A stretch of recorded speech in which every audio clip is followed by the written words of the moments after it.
Hello, welcome back to the Everwind Chronicles. I'm Doug, your dungeon master. We are a group of friends and storytellers telling you a story through Dungeons and Dragons.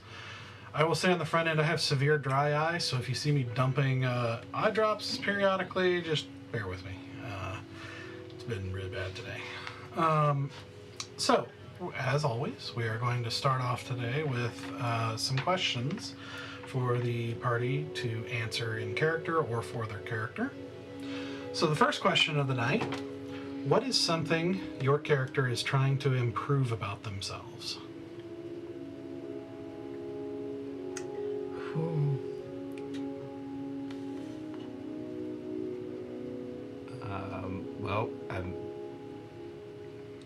Valen's got some anger issues that he's got to work through, which have kind of always been there, but were a little buried before. They are a little more prevalent now. So I think that is something he's definitely trying to work on. The meditation and trying to find that discipline again of keeping things in check.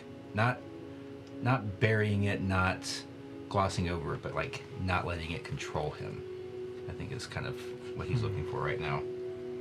Not to have those moments of outburst.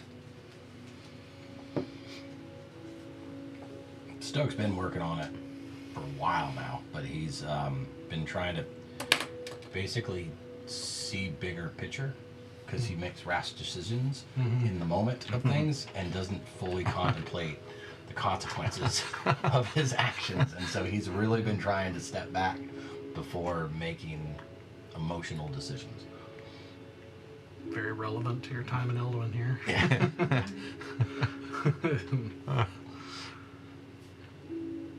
So it's been, it's a continuation of what she had started to work on with Gresham in regard to, like, her value is intrinsic to her and she gets to decide what her value is and not how she is to others.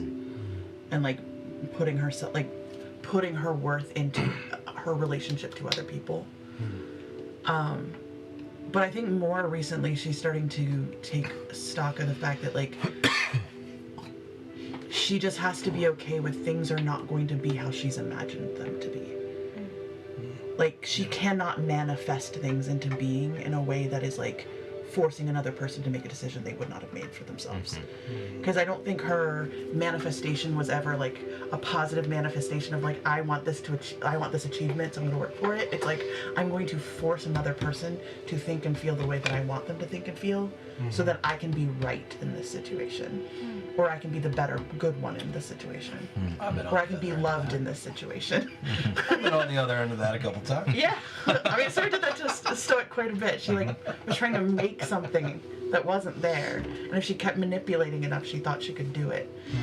And I think that she's realizing, like, that I've been lying to myself for so long. She's like, oh, I have to take accountability for what I've done. And I have to own up to the fact that, like, things are not going to end up the way I want them to just because I want them to be that way. So I think she's having that kind of, like, oh, okay, I need to work on that. Peace with lack of control and the death of idealism. Yeah. Should be a good album name. Okay, well, let's start our band. Let's get going. Come on. Yeah, I think Abuelita is also the lack of control. I think up until now she has not had big things that are just scary and that she can't, like, fight. And right now all we're doing is, like, for the world. And so she is just dealing with a lot of fear, and I think she's trying to work through what that looks like, because it's rational to be afraid that the world is struggling and that there are these big powerful people and these god type figures that are playing with their world, but also, like, just trying to figure out how that looks in herself. And yeah, it's weird to be like, oh, things we can only do little bits by bits. I don't like that. So that's a fun thing to try and figure out. Can't put a Band-Aid on it and fix everything. No. Can't give it a cookie. Nope. Can't be like, hey man, eat a cookie. Stop messing with our world. Like, If only. If only. So that's just new. Dream. I mean, cookies can fix a lot of things, though. So Yeah. No. It's actually what Cookie Monster was really all about. Healthiest one on the sesame. It's like, cookies solve a lot of problems. Yeah. That's why he's so angry. Everyone's just stealing his cookies. You have to channel the Cookie Monster within. There are two monsters inside of every man. One has a cookie. I'm buying to that. Oh, man. Okay. If your character got access to one use of the wish spell, what would they wish for? I know immediately. I mean, I've got mine. Go ahead. I would wish to free Cythrus and his sister from any obligations to anybody that they do not wish to have obligations to. Okay. Okay. To truly free them from all the bullshit that we've done to them. Yeah. Yeah. Because I think that's Asura's biggest regret now. Yeah. Is that she has bound somebody to the very thing that she said she would never do. Hmm. Which is really sad because I thought of like 6 things that she would immediately wish for, and I was like, no, Cythrus. I'm actually can't remember if this was Cerix or Valens, but I'm gonna say it's Valens now. Why not? For Enthris to be fully human again. In every way. Interesting. Yeah. I'd bring back Easy and Bear. Aw. Yeah.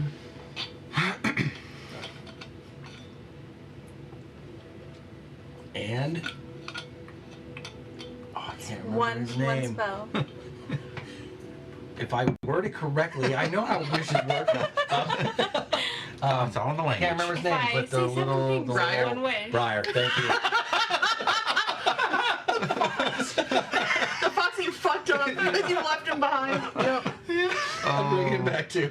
Fox. Oh, he was an awesome magical fox, and we got like trapped in a different, like through a painting in a different element plane or whatever, and we bailed on him. I rescued everyone. No. No, that's not what The happened. Great Bird one again. Oh, it was Yeah, great. let- Yeah. let the Yet another consequence of the Great Bird one. I made a deal with the devil to save everyone, and I did not mention the fox's name. Yeah. So you got left So behind. everyone else got yeeted And- out except the fox. He was so Selena, the girl we've told you about, that Yeah. everybody remembers from the first arc. My that they baby were girl. Rescuing. Briar, the fox, was her mother's familiar. And her protector. Yeah, like the only connection she had to her yeah. dead mother. And he got left behind. Aw, Listen, we've done that's fucked so up. We have sad. fucked up so often. We have like proper fucked up. But just to Faye. Yeah. Yeah. Yeah, like really fucked Faye. Faye. Yeah. There's definitely a particular trend. Yeah. It's really sad because it's so true. But you know what? It came full circle because it seems like the big bad is a fae. So Yeah. it's your favorite enemy. Did we create that? We manifested our own destruction. I mean, wouldn't surprise me. Yeah. Actually, he came around because of this you guys did. Oh. You killed the bees, and this is where it all began. Yeah. He got bored then after that. That's Yeah. the only thing that was keeping him interested. Yeah, you know the gardener you screwed over? That was the prince.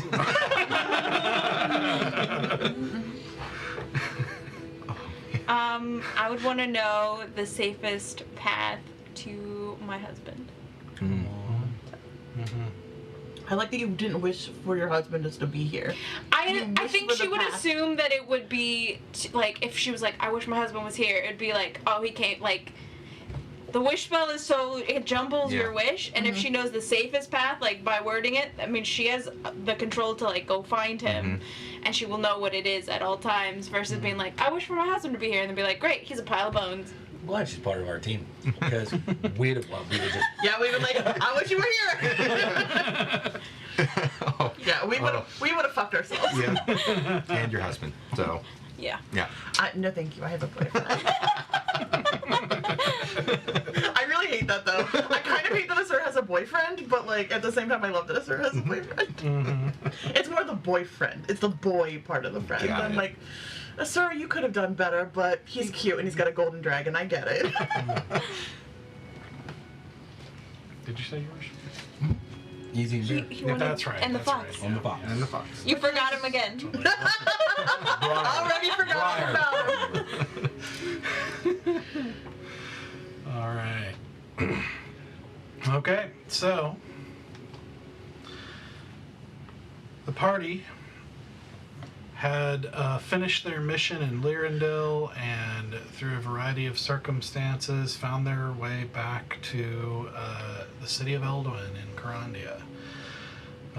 They are currently on their way to try to see if there actually is a portal under the Fortress of the Dreadlord in Ishti, a portal to the Abyss, where they are going to try and seek out the Emerald Dragon, who is apparently trapped there with a number of other celestial creatures. They spent some time in this last episode learning how things have changed in Elduin since they last were here.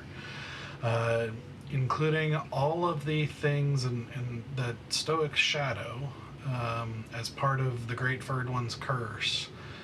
When he stole Stoic Shadow, apparently gave it form, and it basically started replacing Stoic in Elduin. And apparently has become very popular, very successful throughout Elduin at all levels, like even down to the poor people in the Ash District. And so they learned about that and the expansions he's made to their estate in Elduin. They learned about the work Edrin Duskrose has been doing on behalf of Asura and building out businesses, plural, and the network kind of built within that, and the work he's been doing there. They revisited Errata, who no longer had Errata's goods, but had the Art of Life, a much bigger expansion, with a lot of cool stuff happening there. Picked up some items they'd commissioned, went and picked up a lot of other things, and then eventually made their way out of Elduin. And so on the first night traveling outside of Elduin, Asura finally decided to look in the mirror given to her by the Dragon of Mirrors. The mirror that would supposedly lift the shadow, protecting her and hiding her, and at the same time reveal her history. So that is where we're going to pick things back up.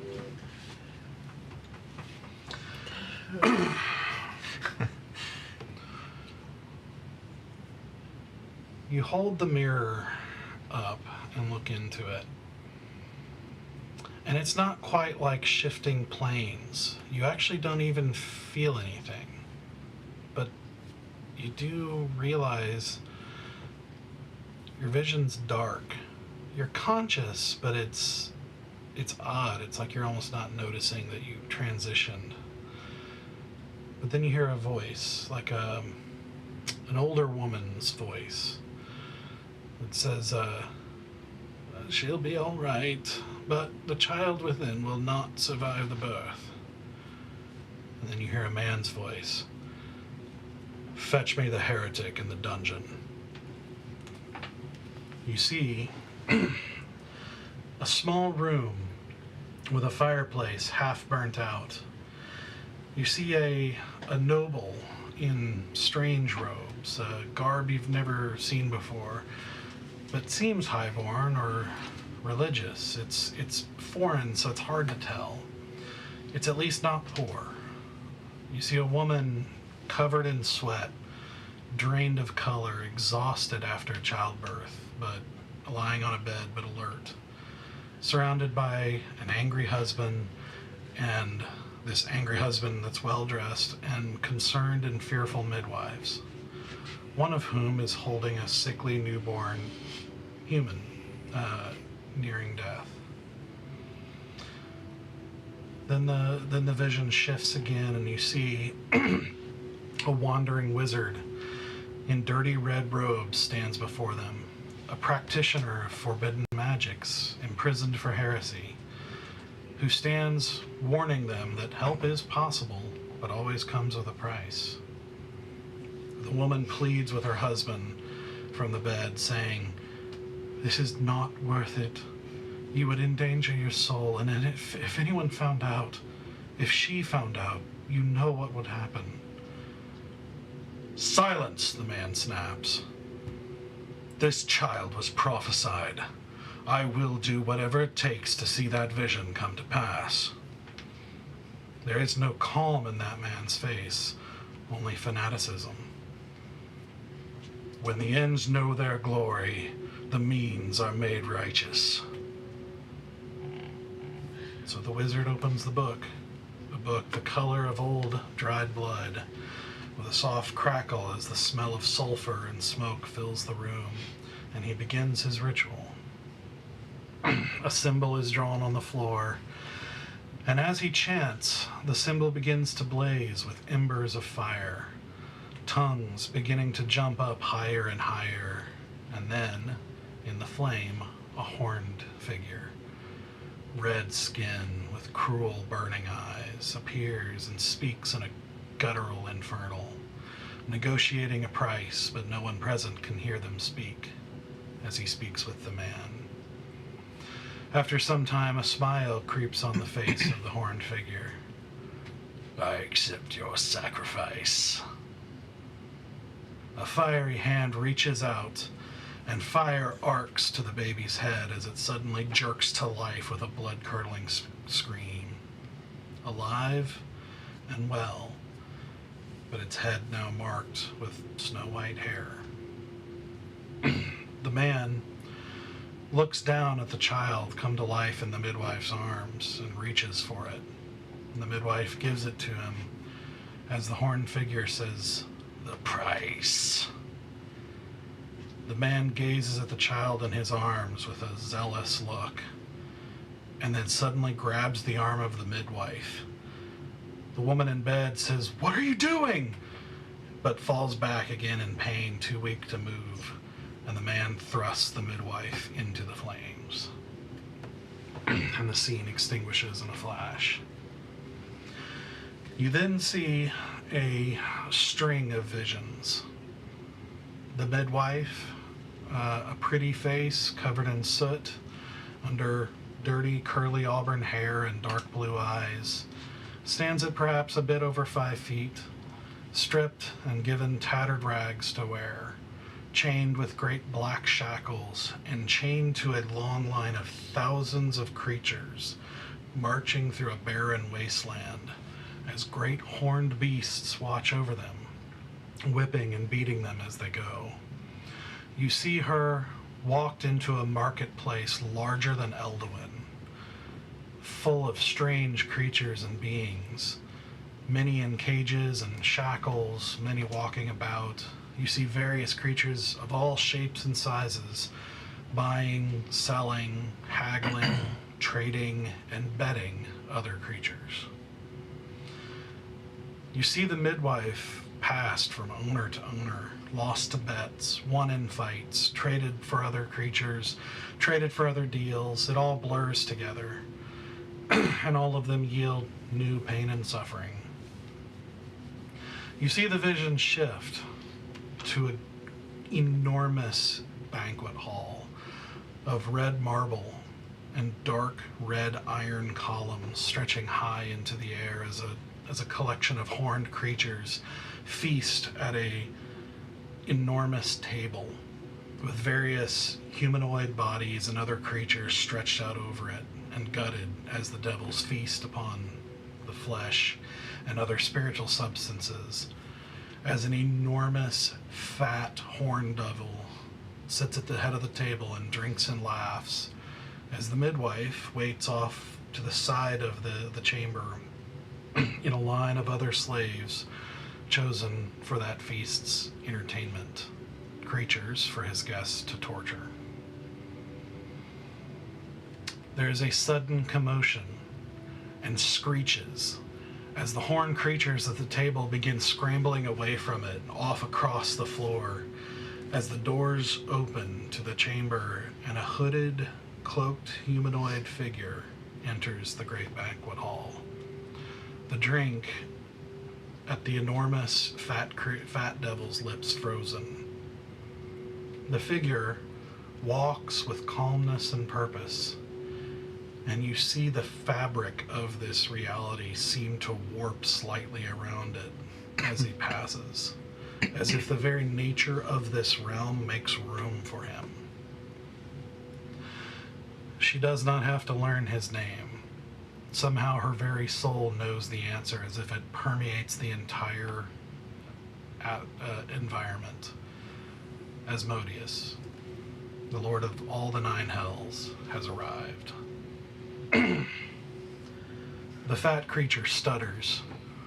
My lord, great one, future ruler of all, the great one below. I did not expect the honor of your presence. No, you did not, he says. You grow complacent. I wanted to see what reason you had to celebrate. He walks with graceful steps, an air of confidence and nobility about him, an otherworldly ideal of pride, more unshakable than the foundations of the earth, and an odd gentleness. I see no reason for such a feast. You are behind, servant. Oh, I have many plans in progress, many schemes that will soon come to fruition. It is a temporary shortfall for much larger payoff. I assure you, I require only a little patience. Asmodeus gracefully hops up onto the enormous table without effort. He begins taking agonizingly slow, purposeful steps, as suddenly the dishes and carcasses littering the table begin to fly out of his way, step by step, flying across the hall like a crossbow bolt, smashing into the columns and walls, destroying some of the creatures cowering at the sides. A desiccated body flying across the air and splattering against the wall just behind the midwife, showering her with blood as she flinches down and starts dry heaving. Step by step. You see the enormous form of the fat devil begin rising up in the air as the cloaked figure continues calmly, almost bored, like he's wondering aloud. Now, why would you hide your true form from all of your friends? You see a look of pure hatred from the fat devil's eyes flash across them as they elongate and rise up. His form shifts and elongates, fattening into a gargantuan slug with several horns, tiny thin arms, a grotesque mix of scales and slimy exterior as viscous fluid oozes off onto the floor in stinking pools. There. That's better. I don't want you or anyone else to forget what happens when you disappoint me. But if this isn't enough, if you cannot remember well enough to be useful to me, then perhaps it is time for Glacia to finally descend once more. The slug's eyes widen, freezing in place, then recovering as a great burbling voice oozes out. I assure you, I will please you, great one below. I have still yet to recover from the latest incursion into the Archduchess's lair due to her negligence and weakness, my deepest lord. You seek to point my disapproval elsewhere? I have many, many eyes. She has been punished. Yet you are the one behind your quota. And here I find you, feasting. Very well then. If you desire to feast, feast you shall. You shall never cease. If you stop feasting, you will lose strength and become vulnerable. The slug squirms as the devils at the edges of the room stirred. Vulnerability means opportunity. And in between mouthfuls, you will find a way to pay your deficit and never again fall behind. For if I must ascend again to this putrescent place, I will leave behind a new ruler of the seventh. They share a meaningful gaze as everyone in the room watches in trepidation. Finally, the slug falls fully to the floor, released from the invisible grip and splattering ichor across the floor with a great thick splat as Asmodeus hops down and begins walking toward the door before stopping, his head turning to the row of chained slaves at the side. He walks calmly over to them and begins walking down the line until he steps before the midwife, who keeps her eyes downcast, her breath frozen in utter terror, her hands shaking as a warm trickle seeps down her leg and pulls at her knees. He has been cruel to you, yes? She does not dare look up, but is compelled to nod. That is not fair. You see, she sees the slug flinch behind. One should never need suffer unless they have earned it. I can see it. Your blood. You really are special, aren't you? Blood of your father, a human passed on. Blood of your mother, a deva, divine messenger.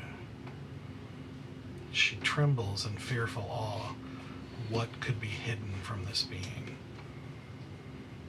He gently lifts her chin with his hand as she finds herself staring at the most beautiful man, no, the most beautiful thing at all that she's ever seen. Her heart skips a beat. If she were not kneeling, her knees would be weak. If she were not already holding her breath, it would be taken away from her. If she were not already weeping in fear, she would be weeping at the sheer force of the beauty before her. Now. She suddenly feels dry. She doesn't feel the liquid at her knees anymore, or the blood that was covering her. There is no need to fear me, as long as you're willing to kneel. My subjects need only fear rebellion and chaos. If you are willing to trust me, I can lead you to pleasure you've never imagined before. You will find that I can be the most kind being in existence. What do you say? Would you like to give it a try? Her eyes briefly go to the great slug behind him. She purses her lips, thinking about the alternative, and nods. It's the first kindness she's seen in... How long has she been here? Time doesn't seem to mean anything here. And his smile is like a sunrise after an eternity of night. The figure straightens as the midwife finds herself suddenly on her feet, her chains gone, as he says without looking at the great slug, I'll be taking this one. Think of her as a party favor. Thank you for your hospitality. Then you shift again. You see the midwife again, now dressed in white. The softest material she's ever felt, if it's even material. She's not sure. It feels like a cloud in dress form. Her hair styled perfectly down to the last hair, as a collection of other people dress her and make sure every single thing about her is perfect. every eyelash counted, every hair in place, every inch of skin treated and smoothed, every tooth cleaned, every nail trimmed and polished to a shine, as she stands looking out at a perfectly organized garden. Not just perfectly organized, but perfectly grown. Each branch, leaf, and flower petal grown perfectly. You watch as the man approaches behind her and places his hand gently on her shoulders and whispers into her ear. You see, my love, my world is perfect. In my world, nothing is cast away, nothing wasted. Every living thing belongs and knows its place. There are none who are lost, none who are lonely, none who wonder about their purpose or their usefulness. Everything is useful. Everything has a place. And now your place is adding to the beauty of my garden and my bed. You see her briefly walking into an enormous bedroom with every veil, curtain, and piece of furniture, sheet and rug, all a pristine, dirtless white, as hundreds of women lie in various poses on a gigantic bed, like a painting of old, all of them waiting for their master's visit. And then he stops.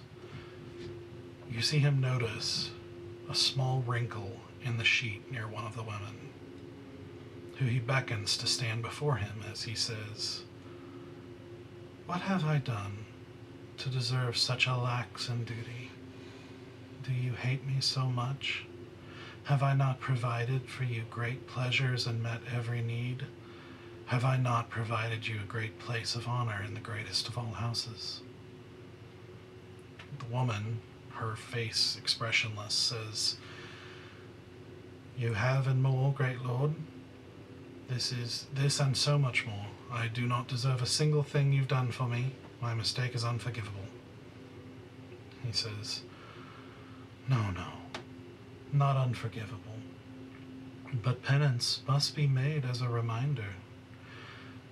We shall cleanse you of whatever evil is attempting to grow in your heart, so that you will be able to live a pure life and allow order and perfection to reign. Don't you agree?" "Yes, Father below, I deserve penance."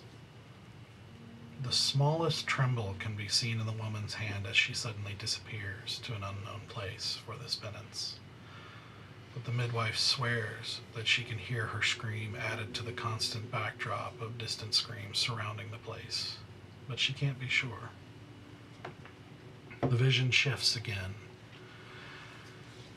The midwife clutches a pregnant belly in fear. He will kill her baby. She's seen him do it. He tolerates no threat to his reign, and his children have some of his power that will grow in this place, making them a great threat. She has to do something. The vision shifts to a dark, shadowy crevice deep in an unfathomably large red canyon under a red sky. As the midwife stands next to another of Asmodeus's lesser maidens, just a household servant, who led her there. As a voice comes out of the dark crevice before them. "Be quick. I don't like to be here very long." A familiar voice. Is it what's his face? "I seek the Lord of Shadows. I need one of great power, for my need is very great." Helping one of his own concubines is about as risky as it gets. "I need great protection, Lord of Shadows. I need to protect my child. He kills his children. Please." You watch them negotiate a deal to cover the child in a powerful shadow that will hide her true nature, hide her from certain eyes and ears, offer certain protection. It's doable with the child, but you're another matter. You're one of his favorites. I won't be able to protect you as well for as long. That means you're going to have to take her somewhere and leave her. I can give you a little bit of time to do that, but not much. It won't be long before you're found. She says, anywhere is better than here. Any chance I can give it, I will. There is no worse place than here. If you say so. One more thing. It must be hidden from you as well. There's a pause. Now, why do you have to insult me? You trust me enough to put this shadow on the child, but not to know its whereabouts? It must be hidden from all devils and their servants.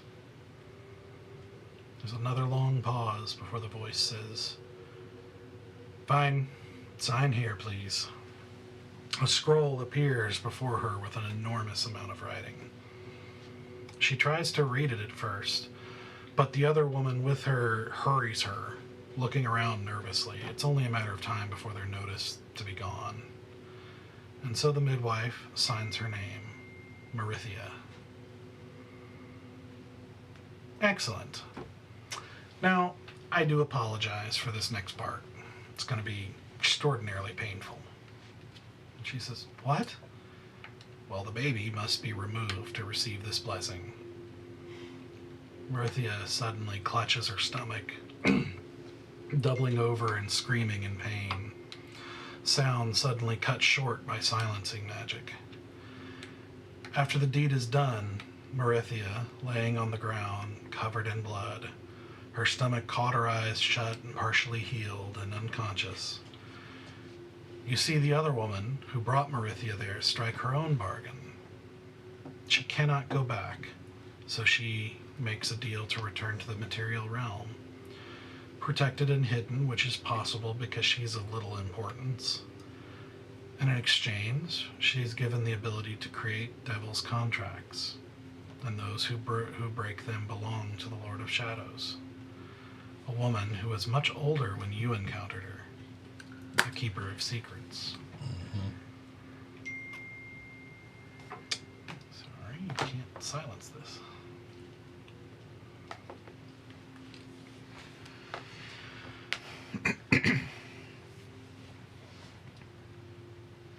There's another shift. You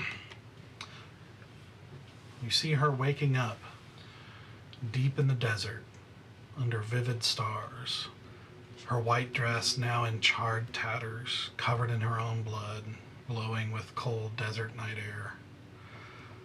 A small movement in her arms catches her attention as a swaddled figure of a newborn stirs. She looks and sees by the light of moon and stars the tiny figure of a purple tiefling girl, the slight bump of horns just beginning above her forehead. Purple, the color unique to the offspring of devils of sufficient power. A look of awe and joy comes over her face as she gently caresses the face of her daughter for the first time. A smile. This was not a tiefling, not a strange creature or devil to be cast away. This was her precious daughter. Then another shift. As she stumbles weakly through the sand, partially healed but still weak from the brutal procedure, almost more of a removal than birth. Then her sitting by the fire, again thanking an older Alracan couple traveling through on their wagon. It was one of them asks, are you trying to sell her? And she says, no, with sudden passion, and then calms down and says, no, I want to find a good place for her. A place with good people who will take care of her. I need her to have a good life. Please, I don't have much time. Is there anything? And the man says, well, we're not far from Tiratha. It's not a good place, but I do hear there's a newer temple of Valoon there. They might take her in. But temple like that in a place like Tiratha, not sure how long that's likely to last. And she says, I don't have a choice. We'll have to try. She reaches over and plucks some purple flowers off a nearby rock and holds them up to the baby.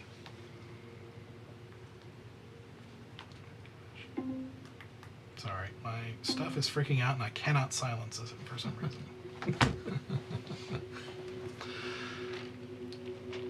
Then you see he shifts again. Sorry, give me a second. Just, I don't know why it will not. I can't even turn it off. It's technology. Great moment. Yeah, great moment ruining here. I literally cannot even turn it off.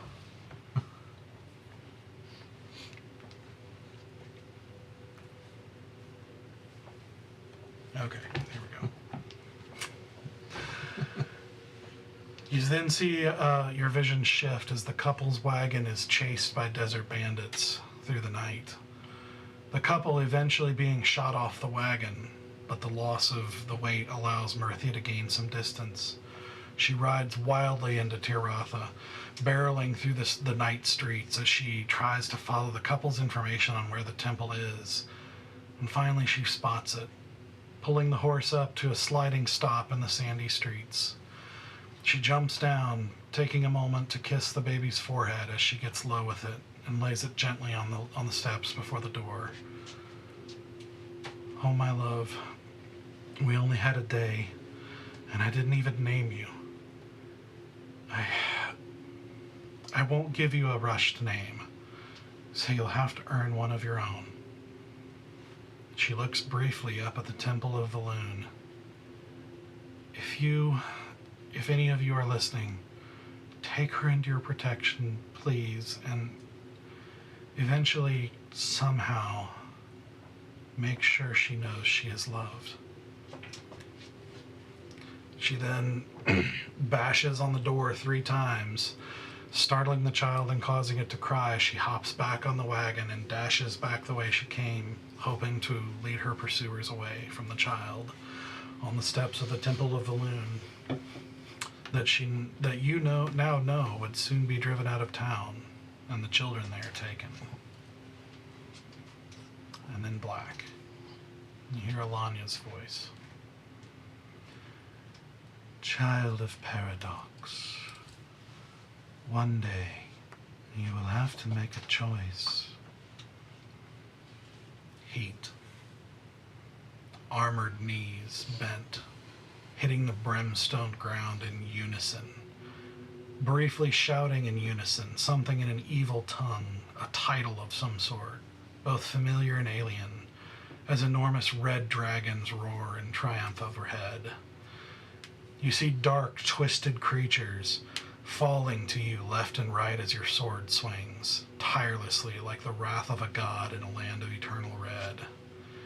You see men and women in dark red robes kneeling in secret all over the world, in snowy woods, in a dark basement, in the cold sand of desert night, in the cramped cabin of a ship, all of them kneeling before complex angular symbols with your name written in each of them.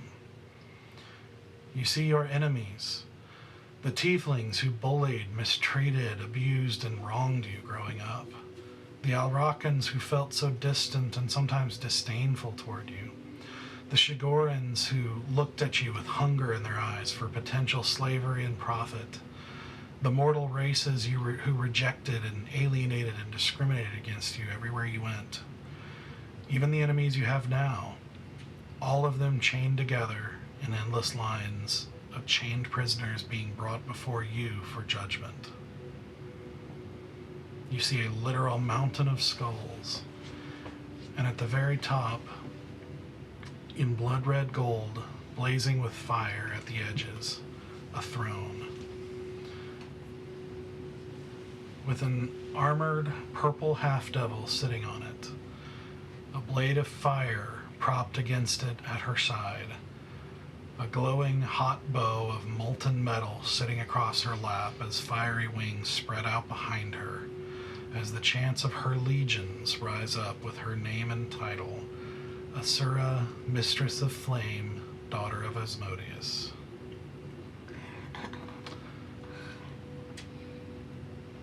You about to be dope.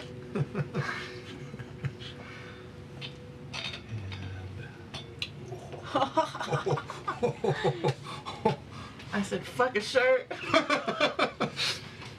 A vision of the infernal path. And then Lanya's voice again. But the fire is not the only thing inside of you. There is something else. The tiniest of lights, hidden deep within, protected. A light, pure and peaceful, and not to be underestimated. You find yourself standing before a mountain, before the enormous chrome dragon with mirror-like scales, just as you saw in that brief flash of Valen doing so during his redemption. There are two flames inside of you. Daughter of Paradox, the order in chaos, the burning shadow, the darkest of lights. He has a claim on your soul, but not a stronger claim than your own. Destiny lies before you. There will come a time when you have to make a choice. When that time comes, who will you be? Make the choice, or the choice will be made for you. You blink, and you are back at the campsite with the party.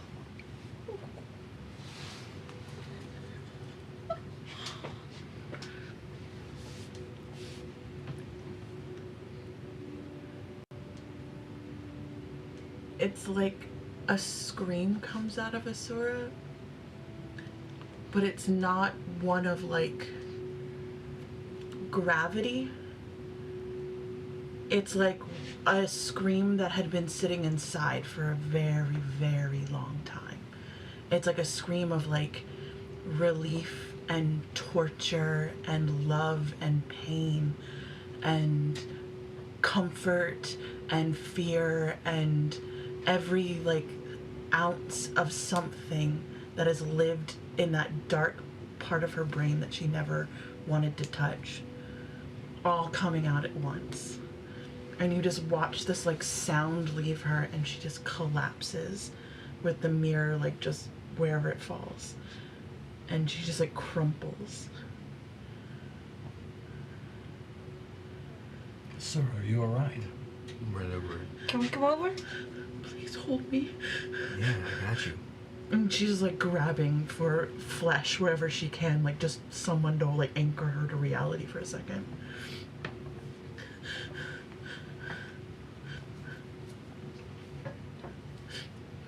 She loved me.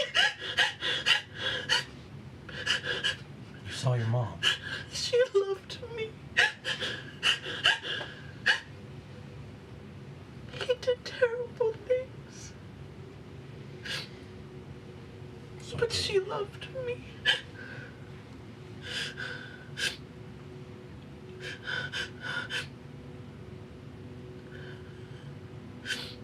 I just hold you tighter. Like, There's there's no words. There's Yeah. a death grip.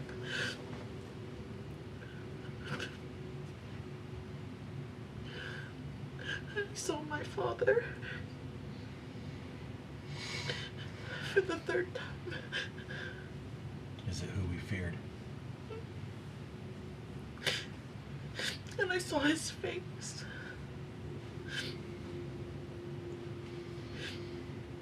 And there is nothing more perfect in this world than his face.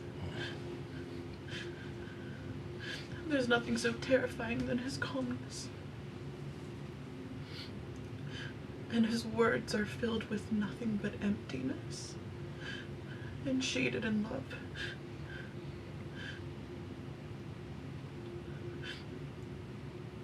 she to find him.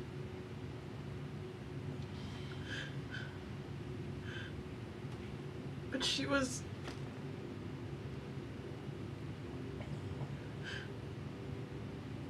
She was everything and she was nobody.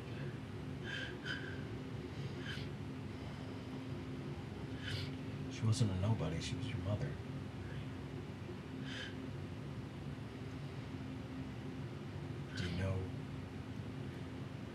Do you know if she's still alive?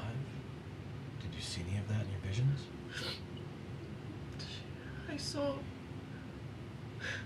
I saw myself ripped from her body. And I saw the woman that I called mother growing up was the one who betrayed her.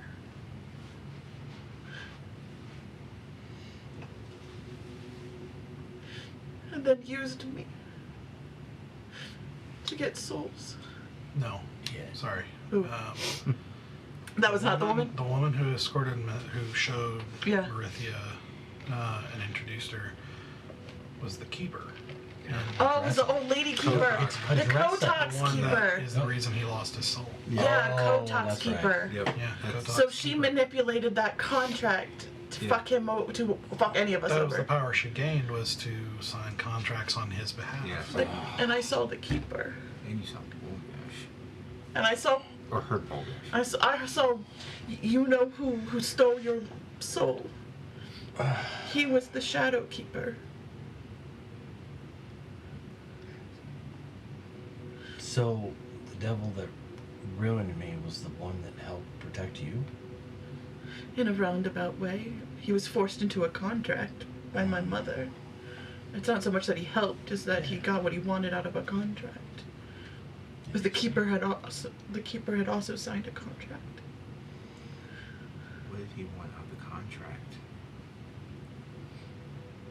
She got to give him souls, so that she could leave. What's The keeper's deal. with your mom? What was his deal with her? That I was protected. Oh, I know, but What what he cost get? did she pay? Yeah, what did he get out of that? For everything. She was my father's favorite.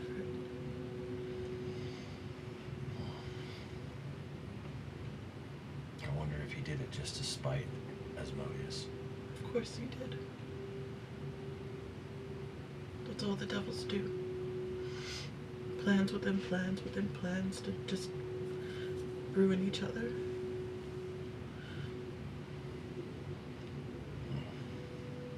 My mother was a midwife to a woman who gave birth to a child with white hair, who was prophesized. And I don't know the importance of that, but it was very important that I saw how she got there, and that this zealous man traded my mom into a devil.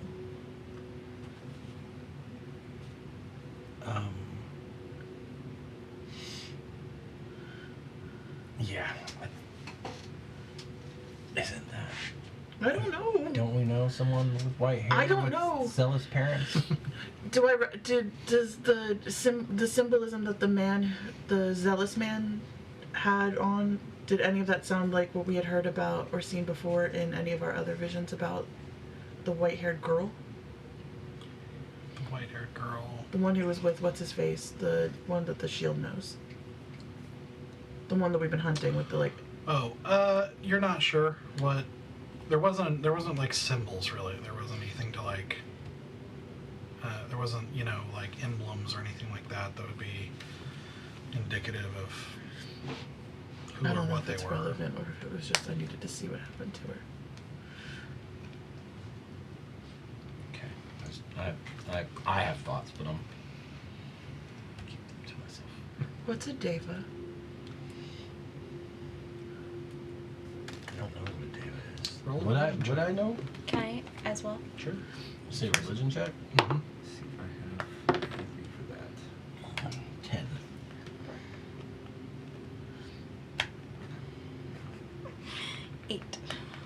Okay.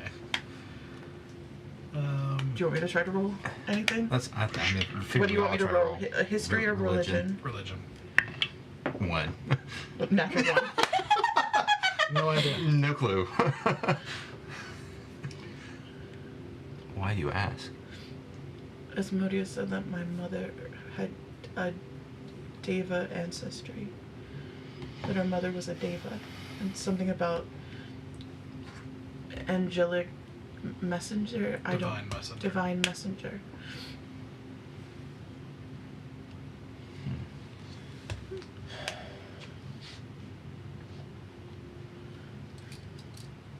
I don't know. We'll have to learn more. But now, I mean, we're kind of on a clock now, aren't we? My shadow is gone, I think. It feels... Do I feel different at all? No. I don't think my shadow's around anymore. So now we're on their radar, or could be. Potentially. Okay. I don't know what'll happen. They'll probably show up about the same time the hags do, with our luck. And the Autumn Prince. Yeah, And they just yeah. all show up at one time. The devils couldn't see me before, but now they can. Possibly. They're seeing your lineage. Yeah, they'll see you for who you. But my Your mother, guys. when she made that contract, he couldn't see me either. The one we're not going to name, the one who fucked your So soul. he didn't know who you were He when didn't. he was He didn't. interacting with us.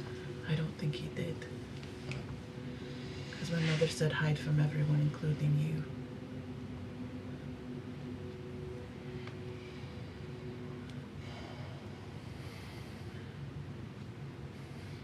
And our mirrored dragon friend came to me too in that vision. What did she have to say? That I have a choice to make.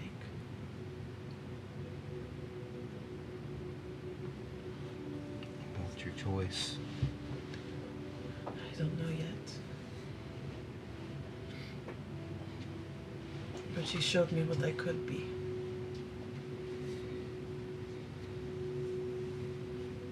And what's that? Powerful. Horrific. Beautiful.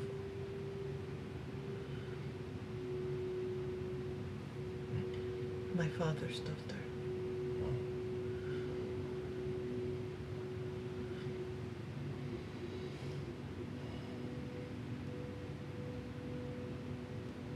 And I won't lie. Part of me found it very, very enticing.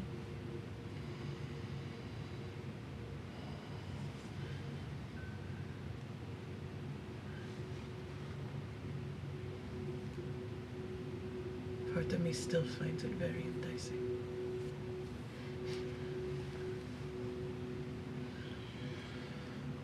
I can understand why, but I don't think that. It's not your decision to make. I'm not saying either way. I just. Okay. Wasn't trying to make a decision for you.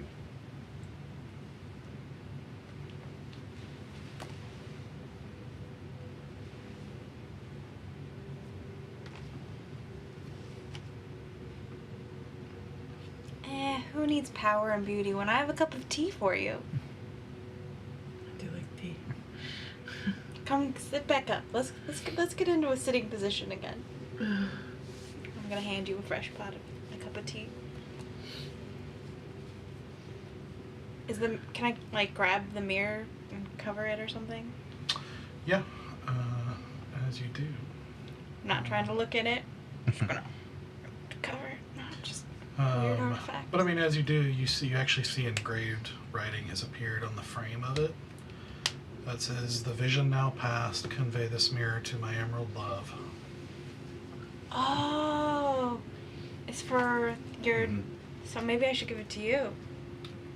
Yeah, because I've already got this shard, right? That's supposed to like get us back to her, or something. Some kind of shard. You've got or the something. mirror that pops you Yeah. back. No, it was a mirror, was it? That took us back to the Dragon of Mirrors? I thought it was like a shard or something like that. No, she has a shard, the heart Okay. shard. Okay. You have basically the teleportation mirror. Okay, so I have a different mirror that teleports. Because she gave me something. Yeah, when we get there to him, Yeah. It was like an instant, I Yeah. get it back. we have a one-way Okay, ticket out if got we it. need it. This is another mirror that's in that same vein then. Mm-hmm. Got it. This doesn't hurt to have a backup. Maybe it's something that he can use special. Yeah. I'll put it in my bag with the other mirror. I'm sorry. It's fine. I've been through a lot. That's a lot to take on.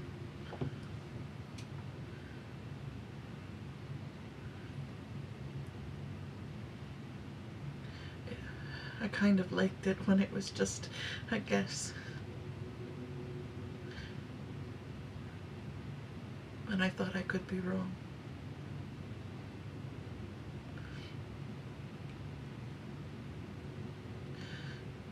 I found out what purple means.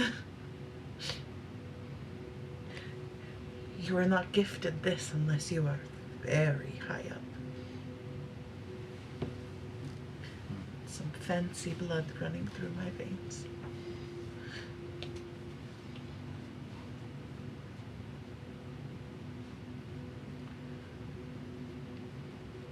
Well, that makes sense why purple tieflings are so rare. He generally kills the children. Doesn't want to risk any competition.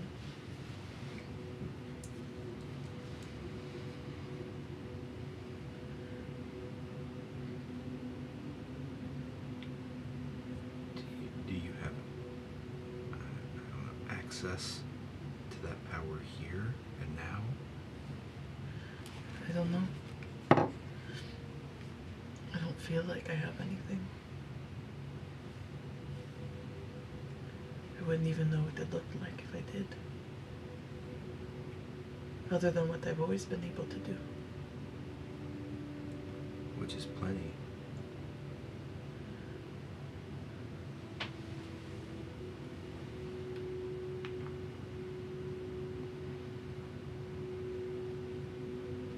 I'm really scared. Oh, I'd be concerned if you weren't. Yeah.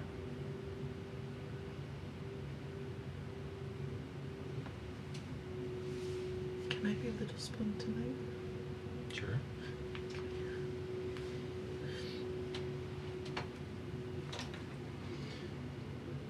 Side question: how old is Zenoa?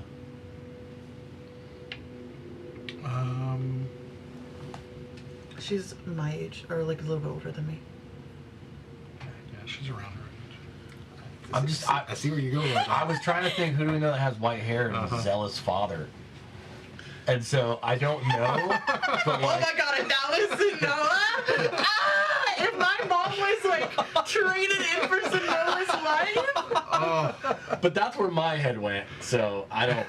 Yeah, I don't know. I don't know if the timeline matches up, but And I was not familiar with any of the imagery, which would not have made sense because I've seen the images of like the Wayback Machine when we saw the white-haired child and the man and their terrible reign with the void blade thing.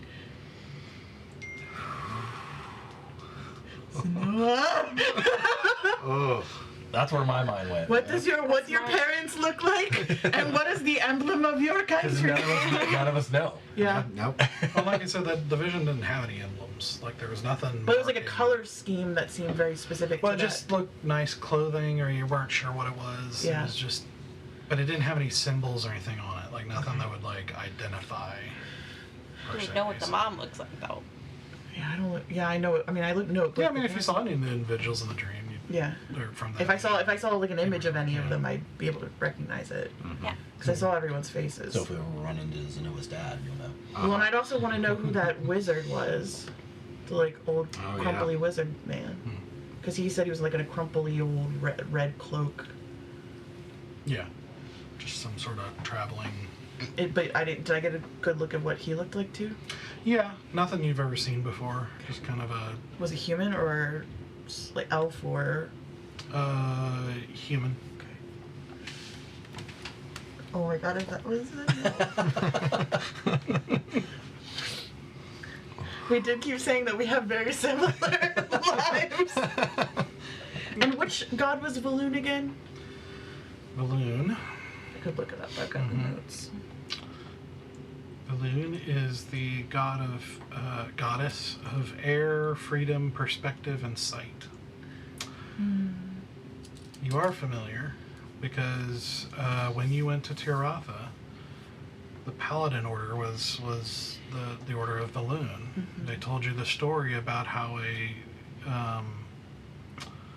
particularly zealous paladin decided to open a temple in Tiratha, but it wasn't too long before they attacked it, destroyed it, and chased them out. And so now that's why their order was out in the middle of nowhere. In the boonies.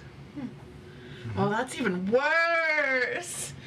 We killed off the order that technically took me in when I was a baby, but then immediately got their asses kicked and kicked out of the city. You killed a lot of bad people. Yeah. I'm not feeling that bad about it. I'm just saying, like, what a weird world to have been left at the doorstep of the very dudes that ended up killing two of my homies. We left the one good one alive, though. We did leave the good one alive in his friend and his like little apprentice. Yeah, so we did good. We honored their memory. Yeah, he's part of our circle now of bullshit. Yeah. We honored their memory. It's fine. Oh no.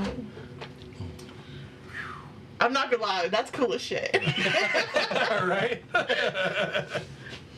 I don't hate the idea of a Asura becoming a horrific devil. Ruling all 9 hells. Yeah, I don't hate it. Become Legions at her beck and call. Uh-huh. I don't hate it. End up just like your father. Bunch of red dragons. I don't have daddy issues because I've never met him. Well, I've died and met him. Twice. Yeah. Yep, red dragons Yeah, serving you. yeah. Oof. Listen, I'm just saying. Could It's give on us the table. a good end, like I don't know what that little light in me is gonna be, but I do know what that fire looks like. She didn't show me a cool image of that little light. She just showed me that cool image of the fire. That's on her, really. That's really she was her. trying to be like, you should go this way. She really oversold the fire. She did actually. yeah. She leaned in, and I was like, "You got a point. Uh-huh. I hate a lot of people. It'd be great. It'd be great." I got some people to take out, so I feel like this was. I know you wrote this ahead of time, but the question just before we started the game being like, where's Asura on her journey of like growing up and dealing with shit? And I'm like, well, she's taking into the fact that she can't control everything. She could though. Well, That my deception's been high for a long time. It's because I just wasn't manifesting in the right direction. there you go. I was thinking too small. Yep, it's possible.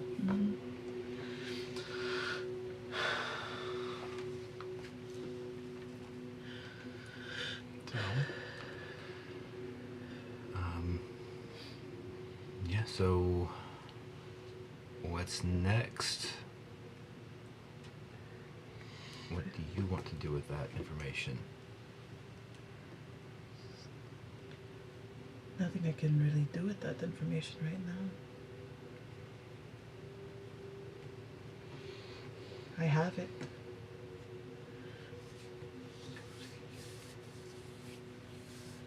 Our mission is still the same. We still have important things to do. I just have to be a little bit more aware of what's following me now.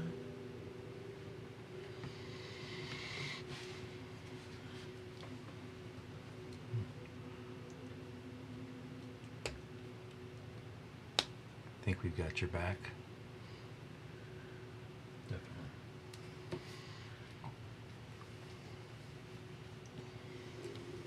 Thank you.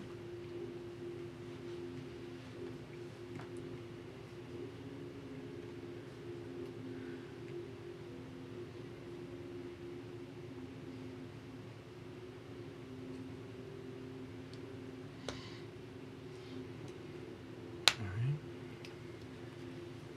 So, So you continue on. Yep. Sarah stays up through first watch. She can't. Isn't it morning? Is it? Or I thought we were settling in for the evening. I thought you'd done it at night. When you Oh, that's first right. stopped, right? Yeah, that's what I thought we had done with Oh, like, maybe. I think so. Yeah. That sounds right. That makes more sense. I would have done it at I night thought it anyway. was Just in something morning. about the darkness like felt like the safer option. Sarah likes darkness. Nighttime is better for her. Okay. But she'll stay up through first watch.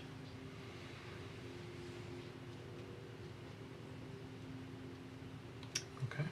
I'm gonna. Asura does not know really how magic works, other than like the innate things she can do, like on like instinct, and that like one parlor trick she can do, which is like changing her eye colors and like doing like very basic thaumaturgy. So Asura just kind of like thinks about all the different magic users she's met in her life, and she like tries to manifest things to happen. Like she remembers when Bear had learnt invisibility. She remembers the way that like both Stoic and Zenoa did healing spells, and like she just like starts like trying, and like when Easy was learning all his like complicated like hand gestures, like she's just like trying to manifest to see if like anything comes of her now. Okay. In that like really awkward way of like, I saw it in a movie once, you Like know? when we all watched Star Wars for the first time Yeah. and went home and went, Damn it. Yeah. Exactly that. So like while I'm on watch, like periodically, like if anyone were to see me, she's just like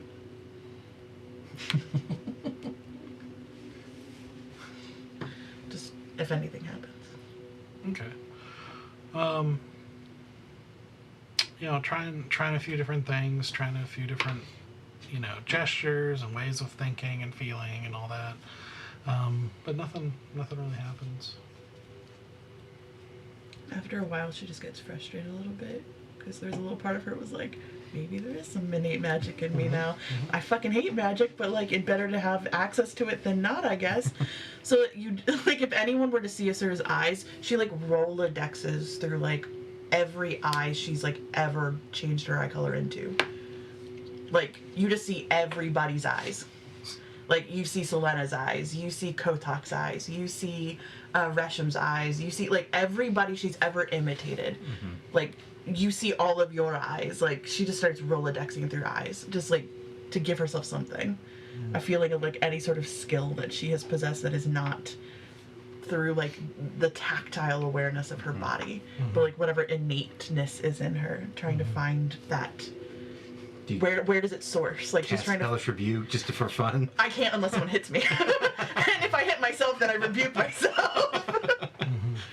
So it's like she's just like trying. She's now like trying to figure like where does this come from? Is this from her? Is this from him? Yeah, I mean, you feel the familiar bits of power you do have, like that, and your hellish rebuke, and you know there is something there, you know, but you're not sure, and it's either because you haven't figured it out yet, or it could be that you're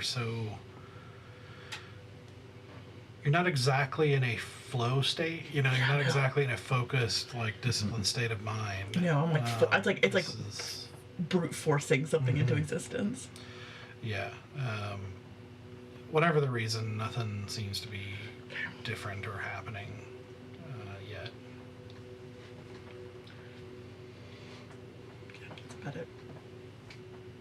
Okay.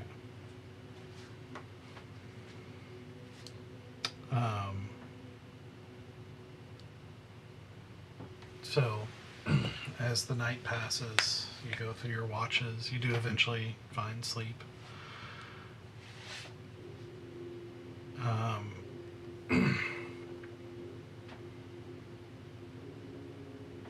You again have that same recurring dream.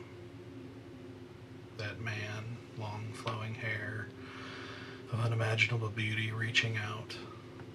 The feeling of being in someone's arms, a garden of peace, order, and beauty, with the screams in the background, the sudden transition to dark and utter cold, the long cold nights, the hard stone under dim lamplight as those arms leave you forever, that overwhelming feeling of abandonment,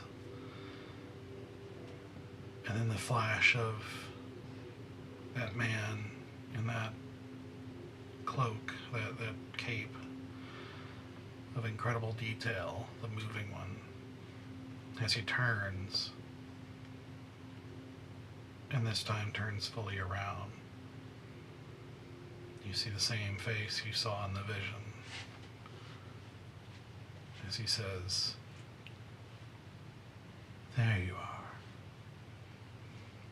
You wake. You see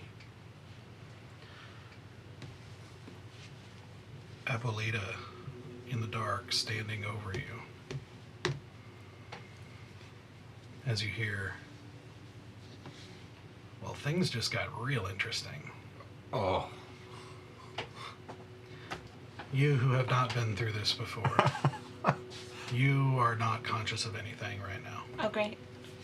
You get to check out the game for a little while. You have no idea any of this is happening. I'm not superimposing though, because I'm very short. For Asura, of course, it's like time stops, except for you and Abuelita, as you hear that familiar voice. Well, well, well. That's a real interesting turn of events. Man, I'm good. Like, I'm real good. I stand up slowly so that I'm towering over him.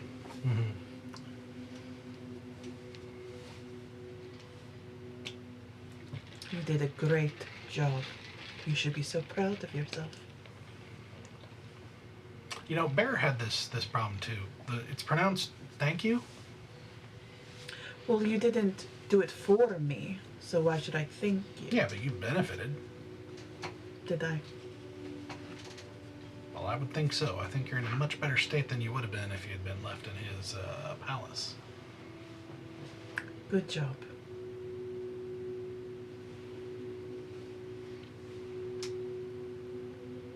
So, what do you think of your heritage? I think I had no part to play in it. All right. What does it matter to you what I think of it? More than you think. So what do you think of it? Come on. It's interesting. Come on, you be honest with me and I'll be honest with you. That's how this works. I've always been very straightforward with you guys. Whether you like what I'm doing or not, I've always been straightforward. I think he's a piece of shit and I hate that I carry his blood.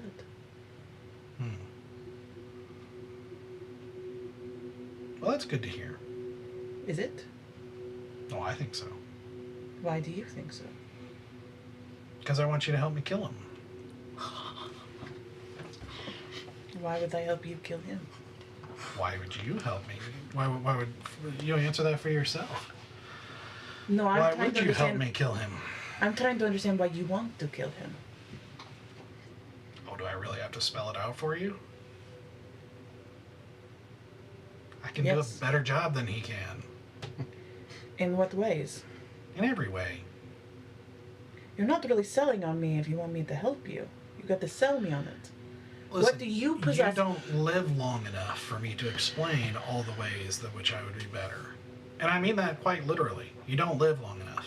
You don't live very long at all. Sure. Well, you might if you go down a certain path, but Who says that I won't take that path and then I will be in charge? oh.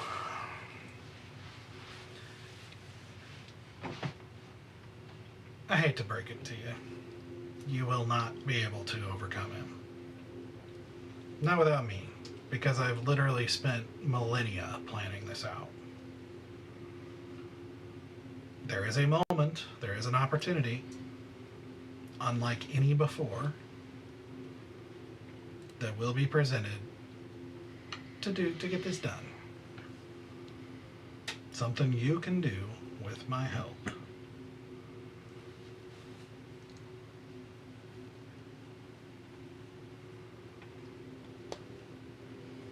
I'm listening.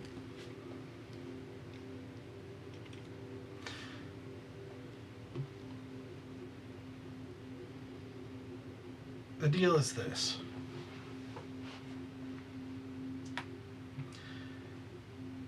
I knew.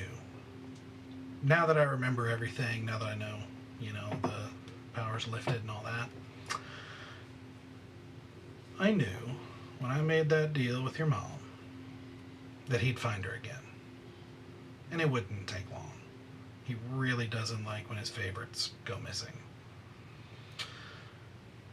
There is no stopping that. I can't directly cross him. That's not how we're going to get this done. Nobody really can, as far as I know. I don't know, maybe one of the gods, but I don't think they will. So, I made a plan. I left, let's say, a mark. Harmless. But when I left it on your mom, so that when you die, your soul is going to be drawn to her momentarily. Why do you think you go there when you have had your little near or partial death experiences? Instead of going before Morin for judgment. I figured his blood was quite strong. No. But my schemes are quite clever. It won't last long. You're still going to end up before Morin at some point unless you make certain choices of your own to avoid that. But if you die, you're going to go there for just a little bit. Even he can't really, unless he decides to cross the gods, he won't be able to stop eternal law. That when you die, you go before Morin for judgment. So it won't last long, but you will go there. And when you go there, you can be armed with a way to kill him. Or you can have one of the most terrifying conversations of your life and afterlife, as it were, and then go on your merry way to judgment and whatever happens after that.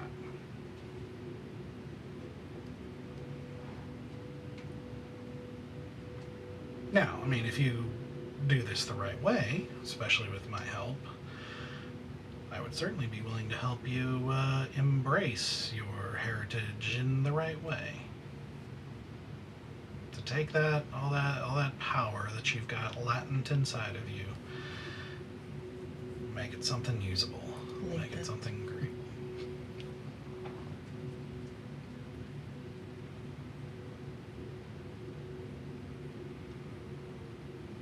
And then you can help me make this universe what you want it to be.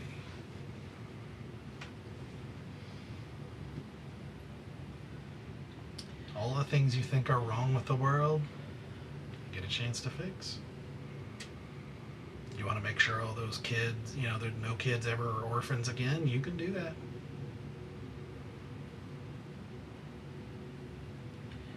What if I help you, but I decide not to embrace that part of myself? What assurances do I have that me and mine remain safe when you take on the throne? Well, I mean, I honor contracts like any good devil.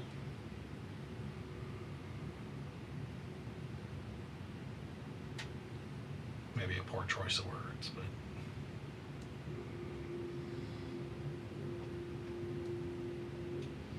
I still want to know what it is that you think you can do better as a ruler.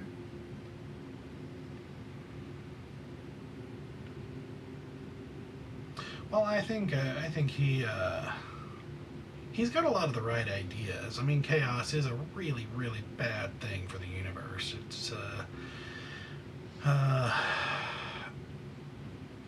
you know, if you ever meet a demon, you'll know what I'm talking about. They are chaos incarnate. Like it's a really bad idea. All that's wrong with the universe really kind of boils down to that. But that doesn't mean other people can't help building that universe. We can all work together towards order. It doesn't have to be exclusively tyranny.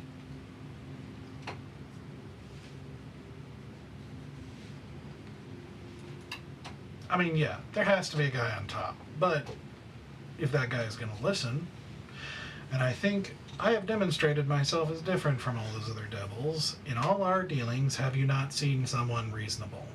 Someone willing to take you seriously and listen to you and negotiate rather than force. Someone who understands mutual benefit as the better way to go, the more effective way to go. I've also seen somebody that preys upon people's insecurities and fears.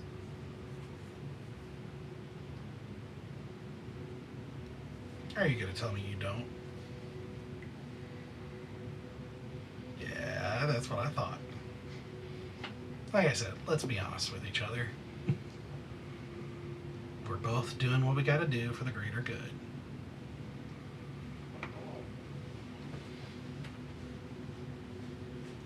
I cannot fault you for that. I think you're a piece of shit in many ways, but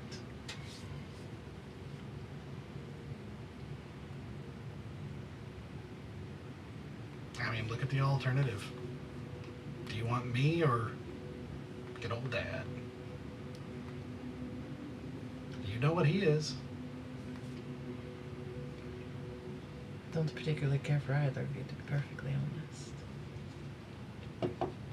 Give me a chance to prove myself. Okay. So you're saying you won't make a deal? I'm saying give me time to think. All right. But if you die before you make a decision, that moment's gonna be gone. I'll be back again. I've done it twice already. And we'll see.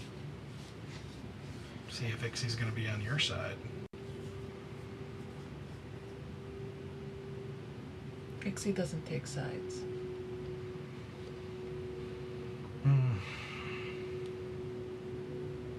You would think so.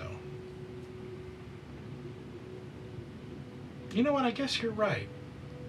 Because even she stood up against Asmodeus in the Eternal Court. Remember that little story? She occasionally takes sides. Mm-hmm. Just saying. All right. Like I said, I'm not a believer of force. You know, unless there's a contract to enforce, that's fair, but we don't have anything. That's not my style. So think away. Just don't die in the meantime. Hope you're not going anywhere dangerous. I'll call you when I've made a decision.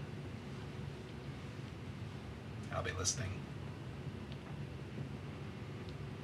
Abuelita, you find yourself standing looking up at Asura for some reason.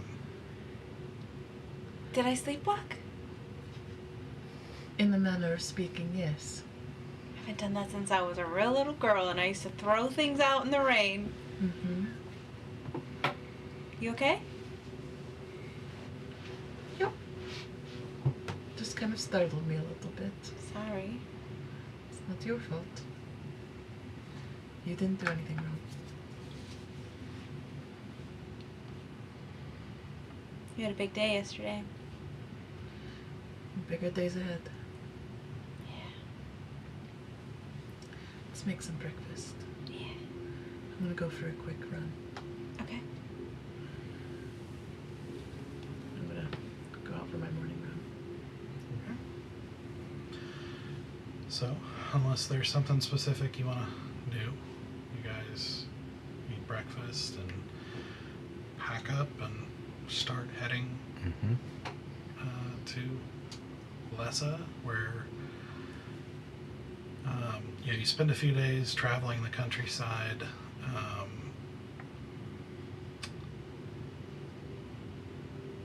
Unlike when you were traveling through Carandia before, you saw occasionally some evidence of the Rixa twins' attacks here and there.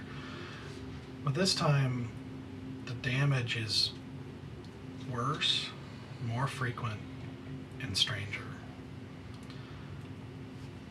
You cross through a small village that's been just completely leveled, with strange enormous footprints in the hard ground, now dried in the sun.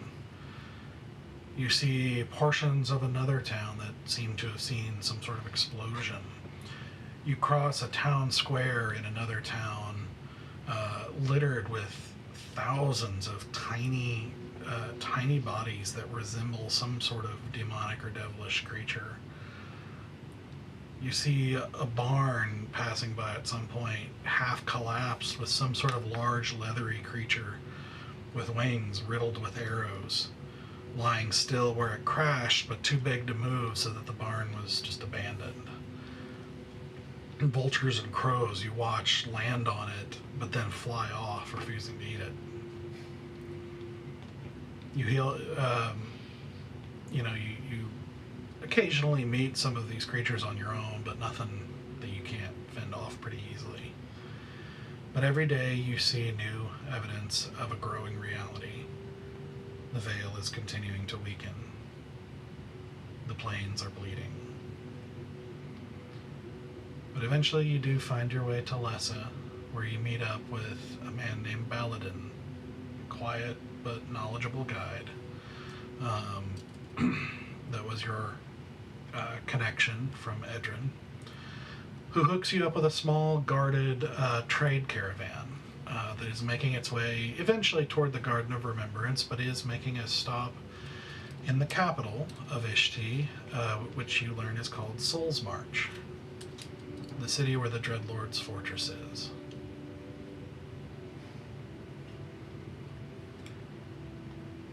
As you travel on, you don't need to ask when you've crossed into Ishti.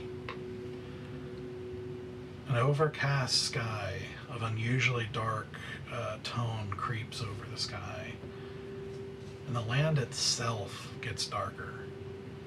You begin to see more hills, and even some comparatively small mountains, rocky mountains in the distance. The land is oddly colorless. The rocks and soil are predominantly black. The grass is a pale yellowish white. The leaves on the trees are such a dark green that they almost look black.